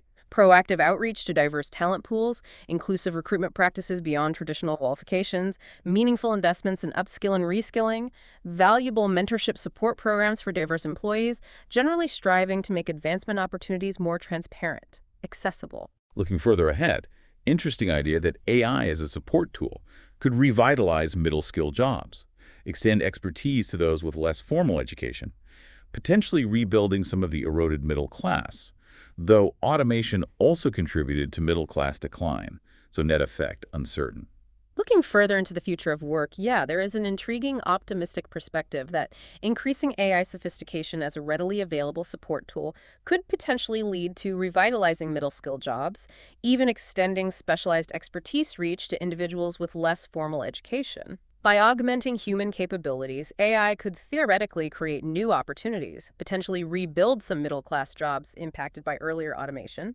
However, as we discussed, crucial to acknowledge automation also historically contributed significantly to middle-class job decline. So the ultimate net effect of AI on this segment remains an important area for ongoing observation. This all brings us squarely to the much-debated, highly relevant topic of basic income as a potential policy response.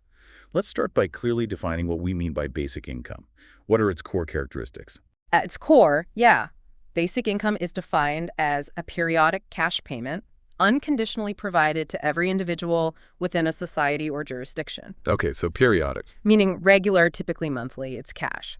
And crucially, it's both universal, goes to everyone regardless of income or employment, and unconditional, no work requirements, no means testing. So regular payment, cash, individual, universal, no strings attached.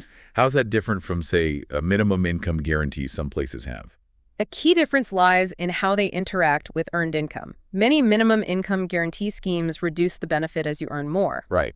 A core principle of basic income is the payment stays the same regardless of other income. It doesn't decrease as your earned income increases. And universal basic income, UBI, and just basic income generally used interchangeably. And there are variations like a demigrant, universal regardless of income, and guaranteed income, often with an income threshold. Yes. UBI and basic income are often used synonymously. Within that, variations exist. A demigrant is a specific UBI type fixed sum to all, regardless of income. Guaranteed income can be broader, but often refers to systems paying only those below a certain income threshold, or maybe targeted programs for specific groups. There's also guaranteed income as a related but distinct concept, often focused on regular unconditional payments to specific community members, low-income, disadvantaged groups. Yes, that's a correct distinction. Guaranteed income typically refers to regular, unconditional cash payments targeted towards certain segments of the community, rather than being truly universal. Often focused on providing a stable income floor for low-income individuals, families, or other specific disadvantaged groups. And the sources mention a whole range of different proposed models and pilot implementations. Universal data wage, negative income tax, wage subsidy participation income, partial basic income, citizens dividend, universal dividend, household basic income, hybrid models, quite a spectrum. Indeed, the landscape of basic income proposals and pilots covers a diverse spectrum. Innovative concepts like universal data wage, pay for data generated, negative income tax, functions like BI but phases out, wage subsidy participation income, supplements low wages rewards activities, partial basic income, smaller universal payment, citizens dividend, often from shared resource profits, universal dividend, broader wealth distribution, models based on households, not individuals, various hybrid models combining elements. That negative income tax model sounds interesting. Like basic income, provides a base, but then the payment gradually decreases as other income rises. Yes, the negative income tax, NIT, is interesting, shares similarities with BI, provides a guaranteed minimum income. For those earning below a threshold, they receive a payment, negative tax. As their other income rises, this payment is reduced, often gradually, eventually phasing out entirely at a certain income level. So it provides a safety net, but designed to be clawed back. And a big ongoing debate. If UBI were implemented large-scale, should it replace existing safety nets, unemployment food aid, or be a supplementary layer alongside them? The fundamental question of whether UBI should replace the existing patchwork of safety nets or function as a complementary, supplementary layer alongside current programs is indeed a central, hotly debated issue. The answer has profound implications for design, cost, potential impacts of any large-scale UBI. Finally, this concept of a universal basic dividend, often funded by revenues from extractive industries, mining, or natural resources. Idea being these resources are collectively owned, so profits shared.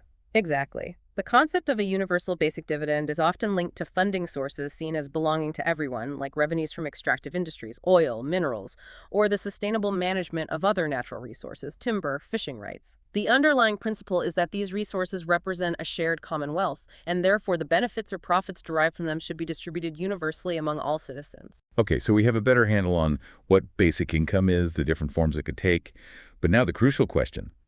How would you actually fund a large-scale basic income?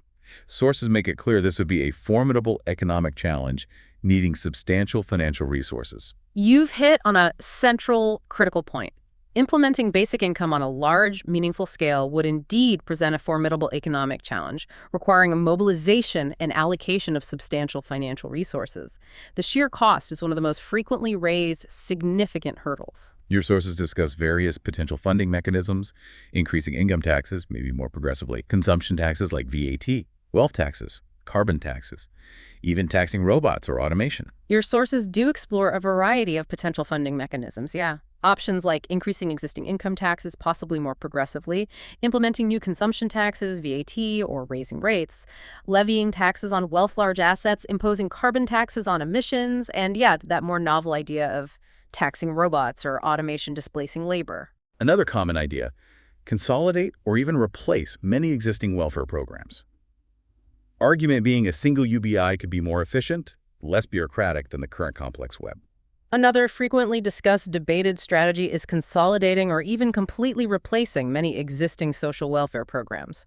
Proponents argue a single universal payment could potentially be more efficient administratively, less stigmatizing than the often complex, fragmented web of targeted programs. However, this also raises concerns whether UBI alone would adequately address specific needs current programs meet. Some more unconventional ideas. Governments borrowing heavily, or creating new debt-free sovereign money. But those raise big concerns about sustainability, inflation risk.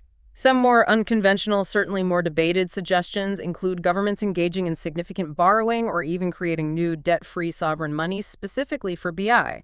However, yeah, these options often raise substantial concerns among economists regarding long-term fiscal sustainability and potential for triggering significant inflation if not managed with extreme caution and deep macroeconomic understanding. Sources also mention alternatives, like a land value tax, or using revenues from publicly owned natural resources. Your sources do touch upon alternative, perhaps less conventional potential revenue sources, yeah. Implementing a land value tax, taxing unimproved land value, or allocating a portion of revenues from sustainable management sale of publicly owned natural resources, timber, minerals, oil, gas. Ultimately, feasibility and economic consequences depend heavily on the specific context, policy goals. E.g., using progressive income taxes might mitigate negative impacts on economic output, but relying solely on labor taxes, especially with a large informal sector, could be infeasible. Ultimately, it's clear feasibility and broader economic consequences of any funding approach would be highly dependent on the specific economic context, overall policy objectives. For example, yeah, some research suggests progressive income taxes might help mitigate potential negative impacts on output. However, in economies with large informal sectors where income is hard to track tax, relying solely heavily on labor taxes could prove economically challenging, potentially unsustainable. Public support for different funding methods varies a lot, too. Generally, less support for cutting existing benefits, more support for taxing higher earners wealthy. Highlights the political challenges. Public support for various funding mechanisms does vary considerably, yeah. Generally, public opinion tends to be less supportive of proposals involving reducing existing benefits to finance BI. Conversely, often higher support for increasing taxation on higher earners wealthy individuals. This variability underscores the significant political challenges likely involved in gaining broad public acceptance, consensus around any specific funding model. Economic analyses suggest UBI might need roughly double the taxation of a negative income tax for similar redistribution. But some UBI proponents argue it could be revenue neutral without cutting public services, through efficiencies or other revenues. Economic analyses comparing models have indeed suggested a comprehensive UBI, due to universality, might need roughly double the taxation of a more targeted NIT for similar income wealth redistribution. However, some strong UBI proponents argue it could potentially be designed revenue neutrally without necessitating significant cuts to existing public services, perhaps via substantial administrative efficiencies or other innovative revenue mechanisms. Ultimately, the sheer estimated cost trillions annually for larger economies is a major point of contention, poses huge budgetary challenges, and seems likely a viable UBI funding strategy needs fairer, more effective taxation of large corporations, wealthy individuals. Ultimately, yeah, the sheer estimated financial cost of implementing comprehensive BI nationally, often trillions annually for larger economies, represents a major, frequently cited point of contention, poses very significant, complex budgetary challenges. And as we discussed regarding funding mechanisms, yeah, seems increasingly likely a viable, sustainable funding strategy for large-scale UBI would likely necessitate implementing some form of fair, more effective taxation policies aimed at large corporations and high net worth individuals. Now, let's dig into the core arguments for basic income.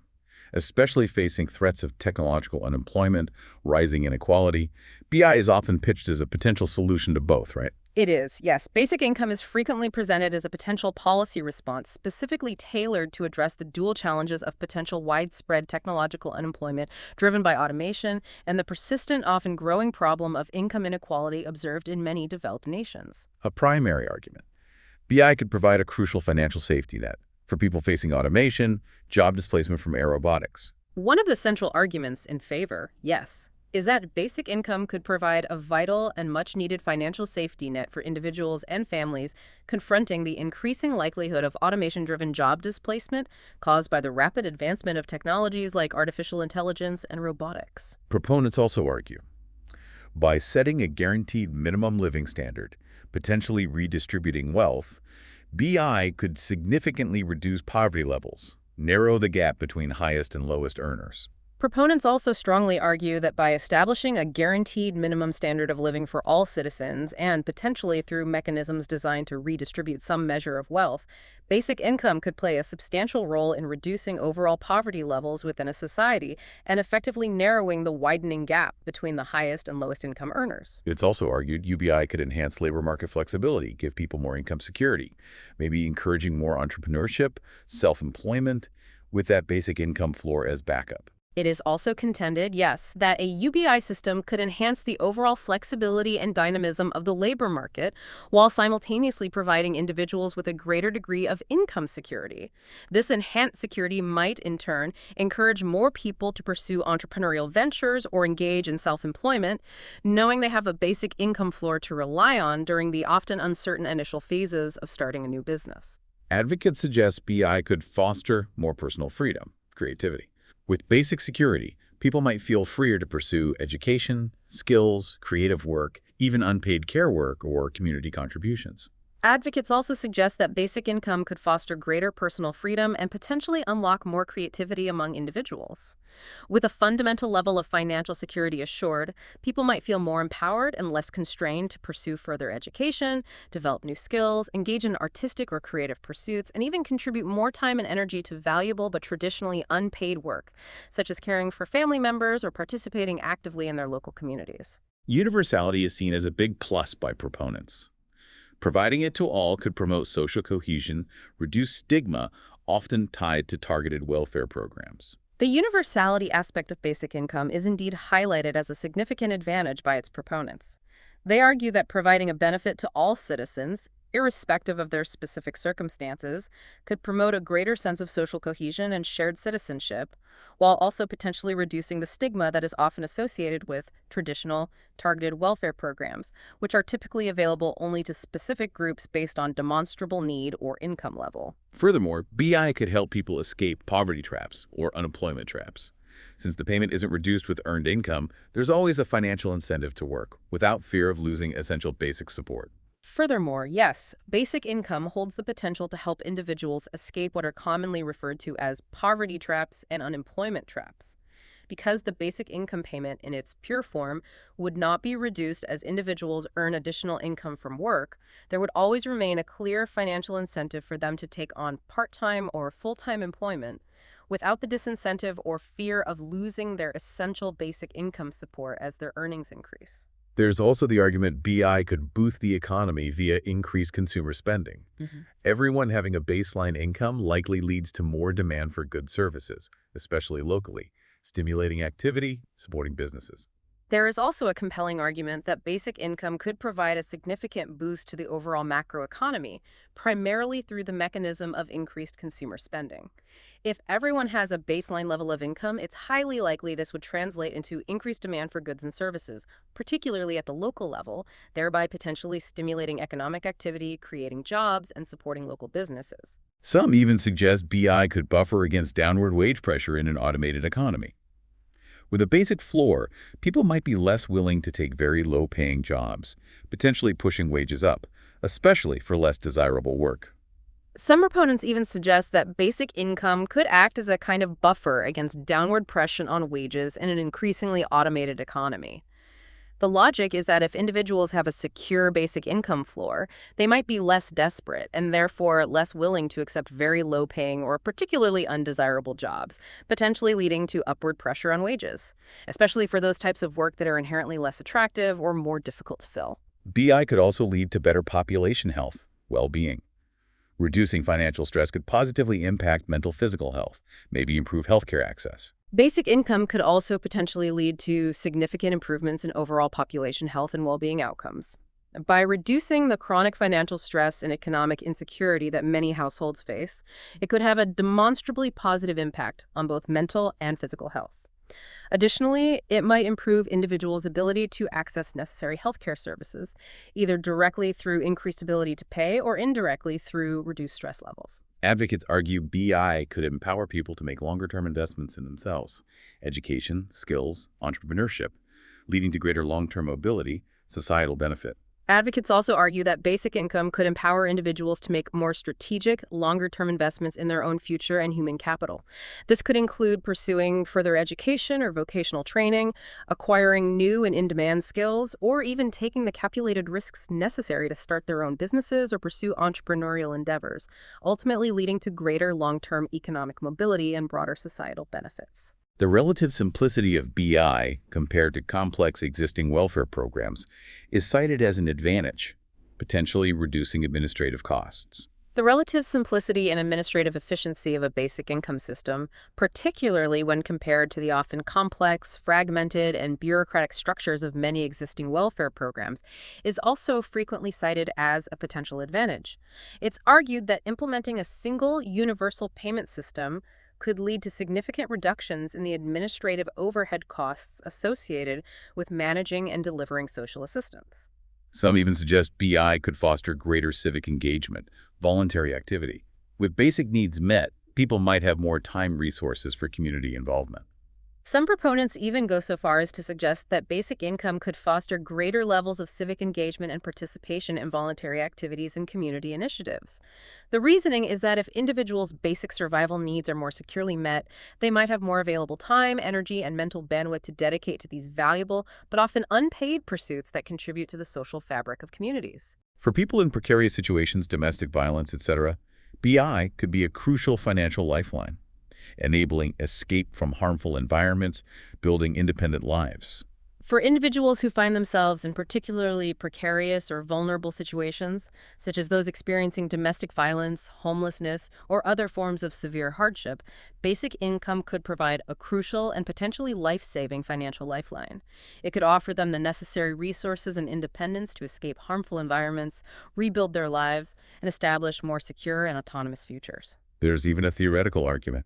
By making labor relatively more expensive than automation, BI could accelerate automation of mundane tasks, freeing up human capital for more creative, fulfilling work. There's also a more theoretical, perhaps counterintuitive argument made by some proponents. By potentially making human labor somewhat more expensive relative to automated alternatives, due to reduced desperation for low wages, basic income could actually incentivize and accelerate the adoption of automation technologies for the most mundane, repetitive, and physically demanding tasks. This, in turn, could free up more human capital, talent, and creativity to focus on more complex, innovative, and personally fulfilling endeavors. Ultimately, proponents often conclude, by easing basic survival worries, automating routine tasks, BI could lead to overall higher job satisfaction, greater sense of purpose in human work. Ultimately, yes, the proponents of basic income often conclude that by alleviating the constant burden of worrying about basic survival needs, and by facilitating the automation of more routine and less satisfying tasks through technological progress, a basic income system could potentially lead to an overall increase in job satisfaction and allow individuals to find a greater sense of purpose and fulfillment in the work that humans continue to undertake. But of course, there's a very strong case often made against large-scale basic income, too. What are the primary criticisms and concerns from opponents or skeptics? There is indeed significant criticism and a range of serious concerns raised about the potential challenges and drawbacks associated with implementing basic income on a large scale. It's definitely not without its detractors. A major one, the potentially exorbitant cost, and the fundamental question of long-term fiscal sustainability for governments. One of the most frequently cited and significant concerns, yes, is the potentially exorbitant financial cost associated with implementing a comprehensive basic income system on a large scale, and the fundamental unresolved questions surrounding its long-term fiscal sustainability for governments and taxpayers. Another big worry, providing guaranteed income without work requirements could disincentivize employment, leading to lower labor force participation, hindering economic growth productivity. Another major apprehension is the potential impact on work incentives. The concern is that providing a guaranteed level of income to everyone, regardless of their employment status or work contribution, could significantly disincentivize people from actively seeking and maintaining employment. This, critics argue, could lead to a substantial decrease in overall labor force participation rates, potentially hindering economic growth and reducing overall productivity. A significant concern. UBI, by being universal, might actually increase poverty for the most vulnerable, if it's insufficient or replaces existing targeted welfare programs providing more comprehensive support. A significant concern raised by many critics, yes, is that a universal basic income, precisely because it distributes funds universally rather than targeting them based on need, might paradoxically end up increasing poverty among the most vulnerable populations. This could happen if the basic income level provided is ultimately insufficient to meet essential needs, or, perhaps more critically, if its implementation leads to the dismantling or significant reduction of existing targeted welfare programs that currently provide more comprehensive or specialized support to those who need it most. Some opponents argue BI doesn't address root causes of poverty and inequality, like lack of access to quality education, healthcare, effective job training for modern skills. Some opponents also argue that while basic income might provide a temporary financial floor, it doesn't necessarily address the deeper underlying root causes of poverty and persistent inequality within society. Issues like systemic lack of access to quality education from an early age, affordable and comprehensive healthcare, and effective job training programs designed to equip people with the skills actually demanded by the modern workforce. BI doesn't directly fix those, they argue. A frequent economic concern. Yeah. Potential for significant inflation. If a large BI is provided without a corresponding increase in supply of goods services, increased demand could just raise prices, eroding BI's value. A frequently raised concern among economists is the potential for significant inflationary pressures to emerge within the economy. The worry is that if a substantial basic income is provided to a large number of people, increasing their purchasing power, without a corresponding and simultaneous increase in the overall supply of goods and services available, the result could simply be a rise in general price levels, inflation. This could potentially erode the real purchasing power of the basic income itself, negating some of its intended benefits. There's also the concern BI could foster dependency, undermine personal responsibility, self-sufficiency, motivation to work. There is also the concern, often framed in terms of social values, that providing a guaranteed income without any associated work requirements could potentially foster a sense of dependency on government support. Critics worry it might undermine individuals' sense of personal responsibility, their drive for self-sufficiency, and their overall motivation to engage in productive work and contribute economically to society. Some question BI's effectiveness as a solution to technological unemployment specifically. Regarding the non-economic aspects of work purpose, social connection, identity, income alone might not address those deeper human needs. Some critics specifically question the effectiveness of basic income as a comprehensive solution to the potential societal challenges posed by widespread technological unemployment. They emphasize the important non-economic aspects of work, the sense of purpose, social connection, daily structure, and personal identity that many people derive from their jobs.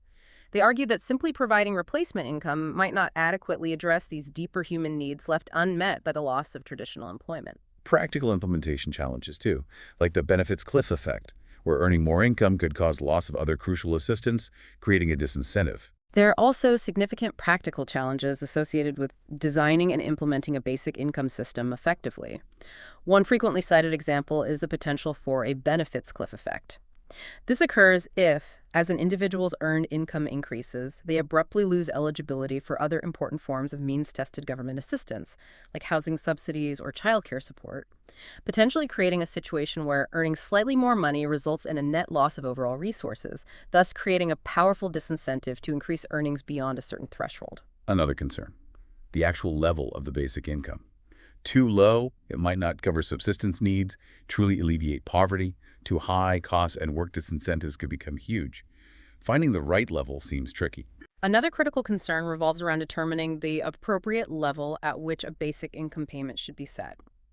If the payment is set too low, critics argue, it might not be sufficient to cover essential subsistence needs and truly lift people out of poverty.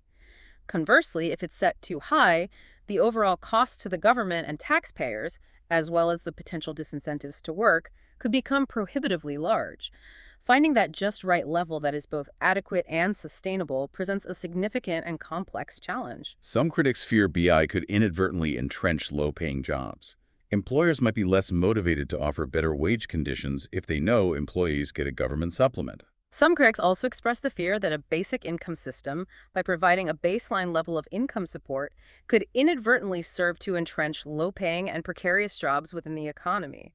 The concern is that employers might feel less pressure or motivation to offer higher wages, better benefits, or improved working conditions if they know that their employees are already receiving a basic income supplement from the government, effectively subsidizing low-wage business models. Also important, public support for BI isn't consistently strong or universal. Lack of broad consensus could make it politically hard to implement and sustain.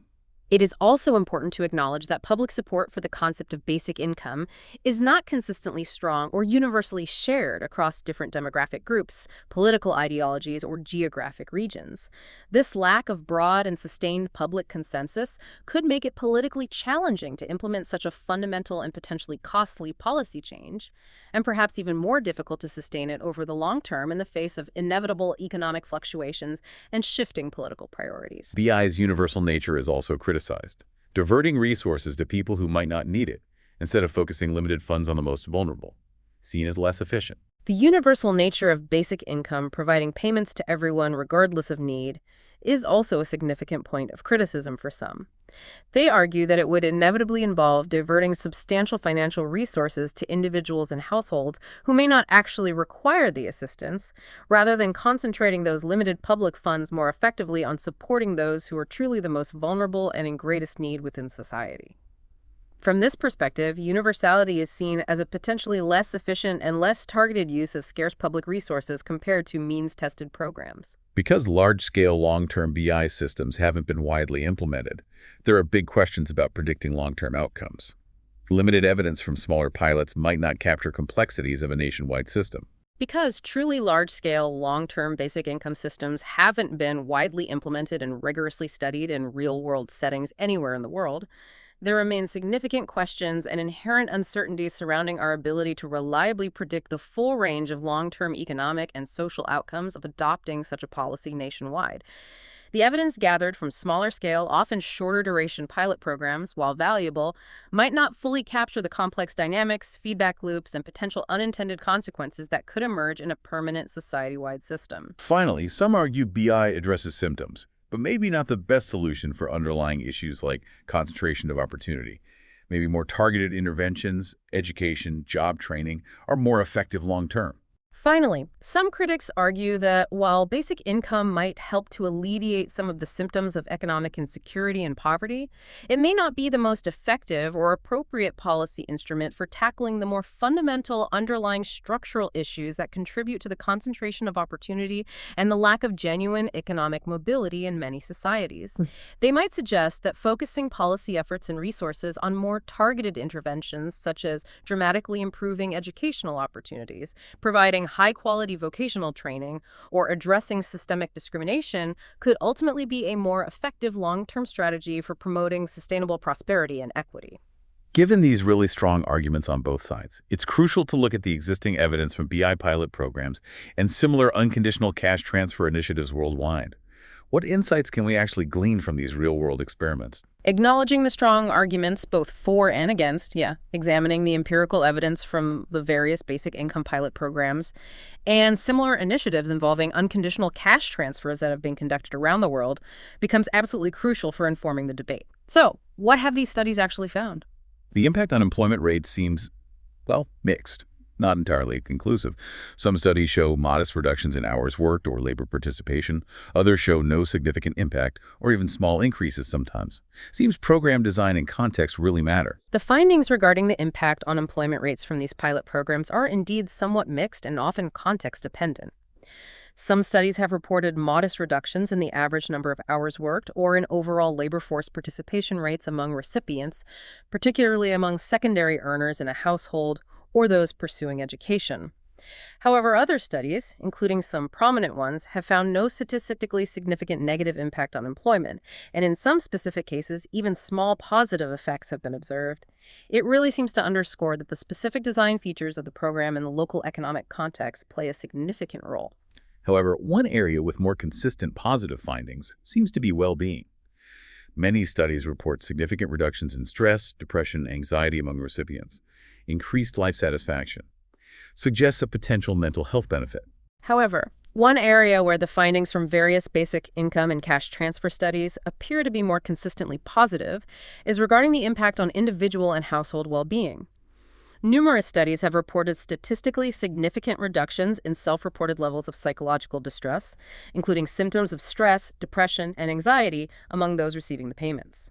Correspondingly, many studies also find increases in reported levels of life satisfaction, subjective well-being, and overall happiness.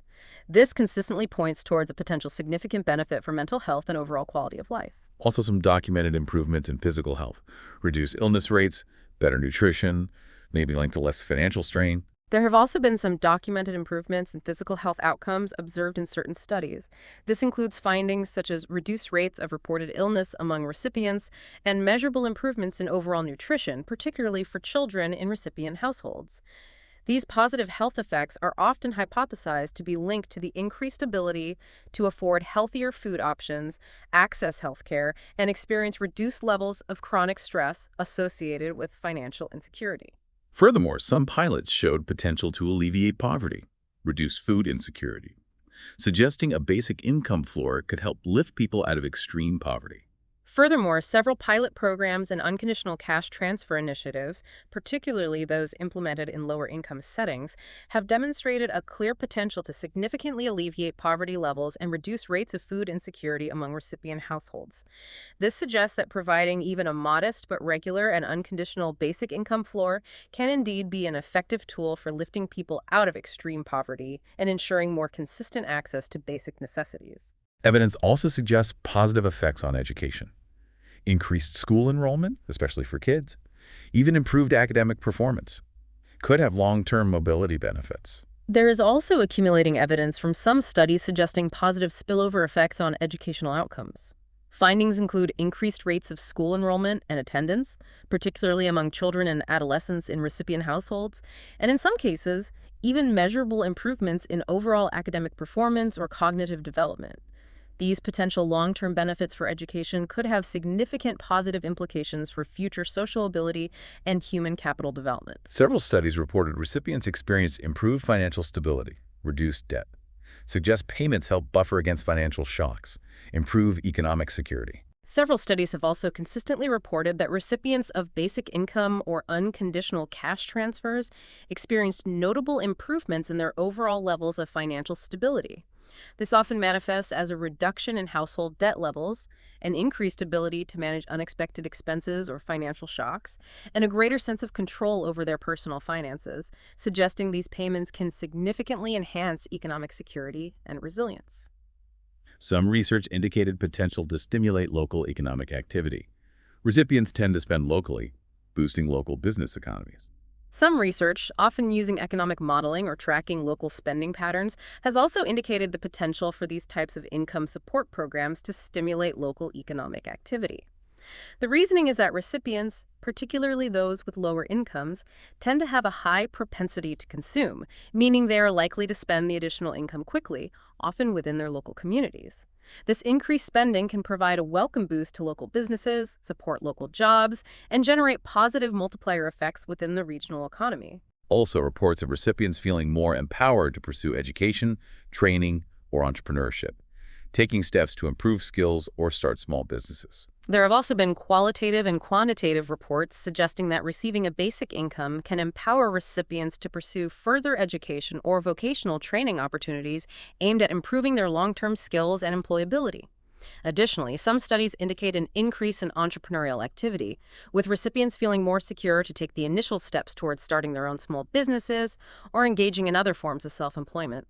Your sources mentioned the Alaska Permanent Fund dividend, unique partial BI from oil revenues, linked to modest positive effects on infant health, maybe reduced childhood obesity in middle-income families, suggest broader societal benefits. Your sources do indeed reference the long-running Alaska Permanent Fund dividend, which serves as a unique, real-world example of a partial, universal basic income funded by state oil revenues.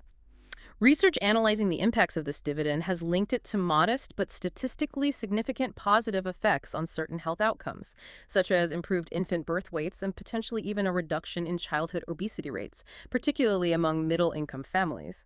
This suggests the possibility of broader, population-level societal benefits extending beyond just the direct recipients. Similarly, insights from dividend programs of some Native American nations, funded by casino revenues, also providing real-world data on regular unconditional cash payments. Similarly, valuable insights have been drawn from studying the per capita dividend programs implemented by some sovereign Native American nations in the United States, which are often funded by revenues generated from tribally owned casino operations or other business ventures. These programs, while specific to their context, have also provided researchers with important real-world data on the long-term social and economic effects of providing regular, unconditional cash payments to community members. The well-known Finland experiment also provided valuable data. While overall employment results were modest, it found a small but significant increase for some subgroups, and perhaps more notably, a significant boost in overall well-being, mental health. The widely publicized basic income experiment conducted in Finland also yielded some valuable, albeit complex, findings. While the headline results regarding the impact on overall employment levels during the trial period were relatively modest, the study did identify a small but statistically significant increase in employment among certain specific subgroups of recipients.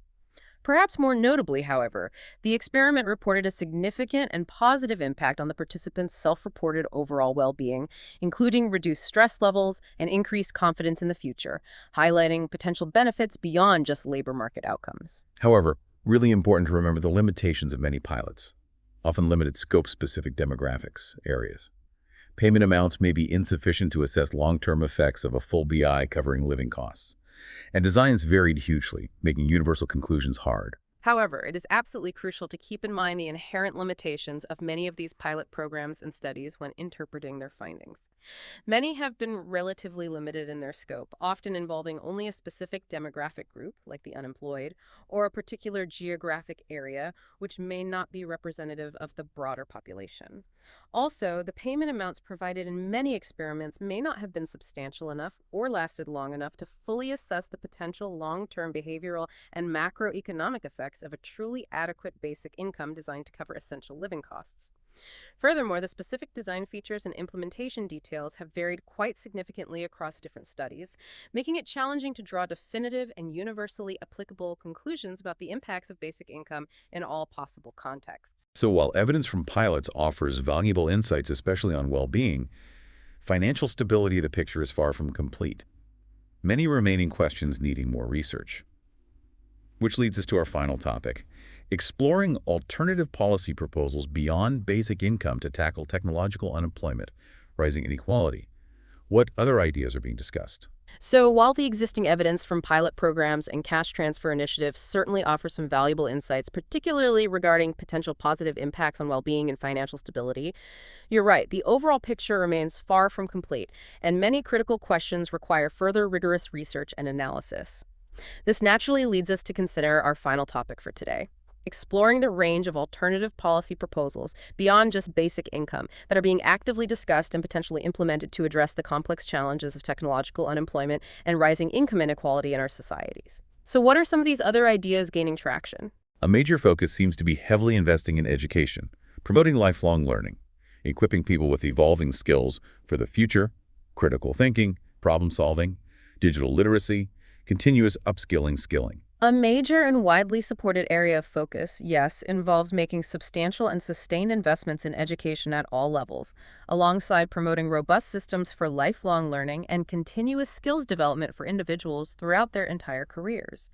The core objective here is to equip people proactively with the evolving cognitive, technical, and socio-emotional skills that will be most in demand in the future job market, with a particular emphasis on capabilities like critical thinking, creative problem solving, digital literacy, adaptability, and the fundamental capacity to continuously upskill and reskill as the economy changes. Another key set of proposals, strengthening, modernizing existing social safety nets, more robust, effective support for vulnerable populations displaced by tech change or struggling, expanding eligibility, increasing benefits, making programs more responsive. Another key set of proposals revolves around significantly strengthening and modernizing the existing social safety net programs that many societies already have in place. The goal is to ensure these programs provide more robust, effective, and timely support for vulnerable populations who may be negatively impacted by technological change, job displacement, or precarious work arrangements in the new economy.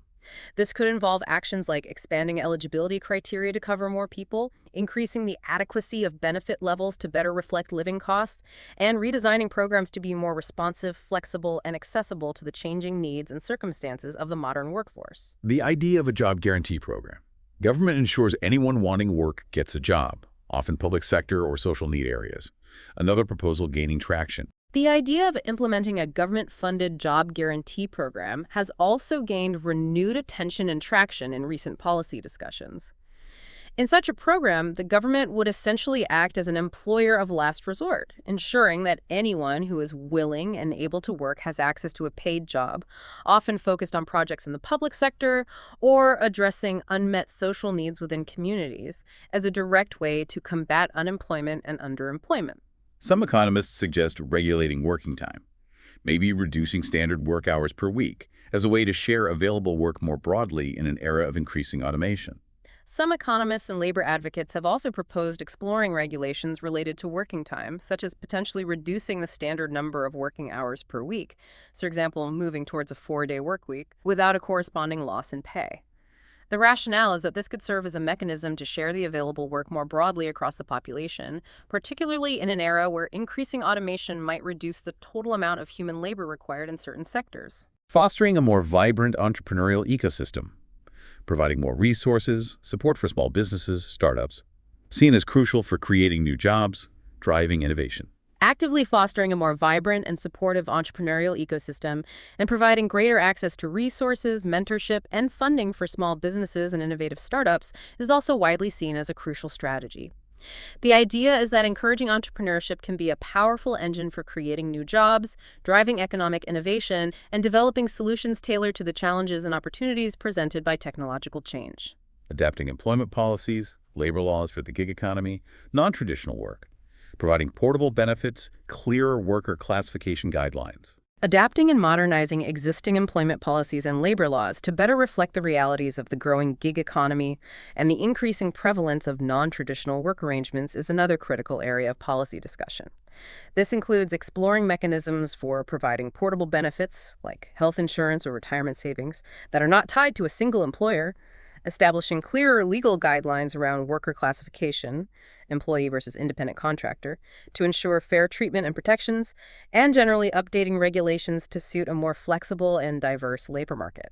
The concept of universal basic services, UBS, government providing free subsidized essential public services, healthcare, education, housing, transport, an alternative model to improve well-being, reduce living costs, even without full BI.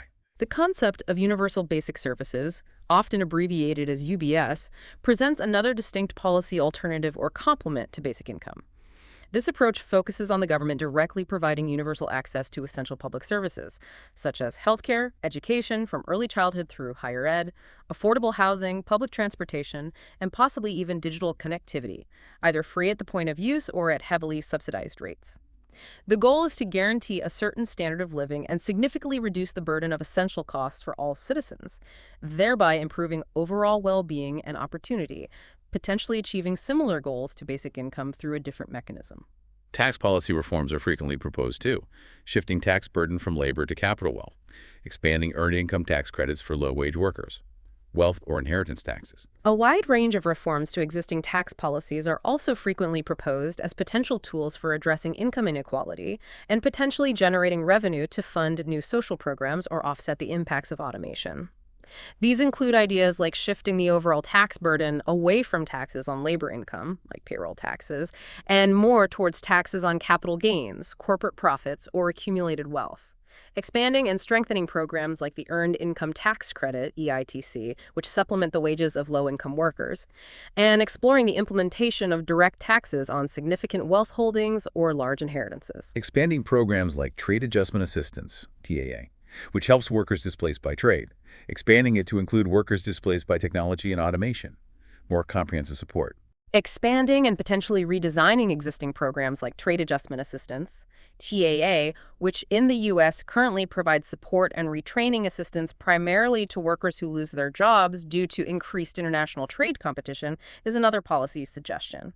The idea is to broaden the eligibility criteria for such programs to explicitly include workers who are displaced primarily due to technological advancements and automation, thereby providing more comprehensive adjustment support for those directly impacted by these significant economic shifts. Some more radical proposals, like a Georgist approach land value tax as primary public revenue source, based on land being a finite natural resource. Some more radical, less mainstream proposals are also part of the conversation.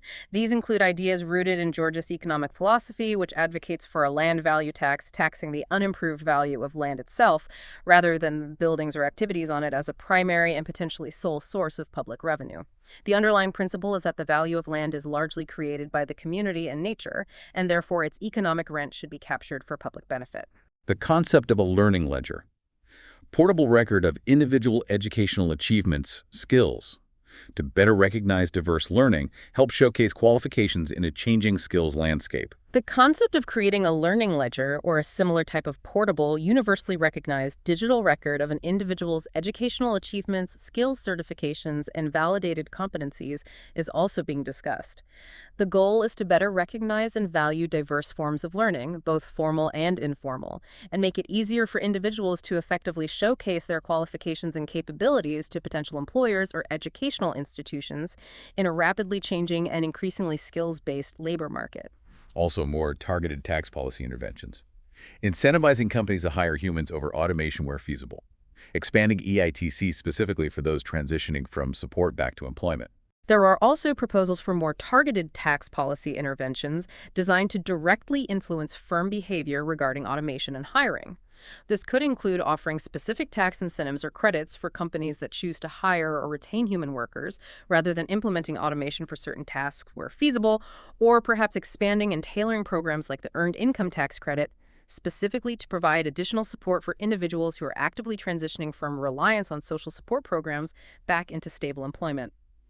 Finally, decoupling essential benefits like healthcare from traditional full-time employment could provide greater flexibility, security for workers in a more dynamic, less traditional labor market. Finally, yeah, the idea of decoupling essential social benefits, particularly comprehensive healthcare coverage, from traditional full-time employment arrangements is another significant policy proposal gaining attention. In a labor market characterized by increasing gig work, freelancing, and job mobility, tying crucial benefits like health insurance solely to a specific employer can create significant insecurity and barriers to flexibility. Exploring alternative models for providing universal access to these benefits, independent of employment status, could offer greater security and adaptability for workers in the future. So as we wrap up this deep dive, it's crystal clear the rapid, accelerating tech advancement brings both incredible opportunities and, well, really significant challenges for labor markets, for society as a whole. Yeah. Basic income stands out as a prominent, thought-provoking proposal for how we might navigate these changes. But as we've explored today, there's just a massive amount of ongoing debate about its feasibility, its potential upsides, and its potential downsides. You've certainly captured the key takeaways. The accelerating pace of tech advancement undeniably presents a complex mix of opportunities and challenges. While basic income remains prominent, widely discussed, our exploration today highlighted the significant, multifaceted debate around its feasibility, impacts, overall desirability. It really feels like navigating this complex future won't boil down to one single silver bullet solution. It'll likely need a comprehensive, multi-pronged approach, right? Combining strategic investments in skills and lifelong learning, strengthening and adapting safety nets, and actively exploring a whole range of innovative policies, maybe beyond just UBI, the path forward seems like it has to involve a combination of strategies working together. You've summarized it well. Navigating the future of work facing rapid tech change will most likely necessitate a combination of carefully considered policy approaches, likely including strategic, sustained investments in education skills, modernizing, strengthening safety nets for adequate support, and a willingness to explore, potentially implement, a range of innovative solutions, maybe extending beyond or complementing basic income. A holistic, adaptable approach will be key.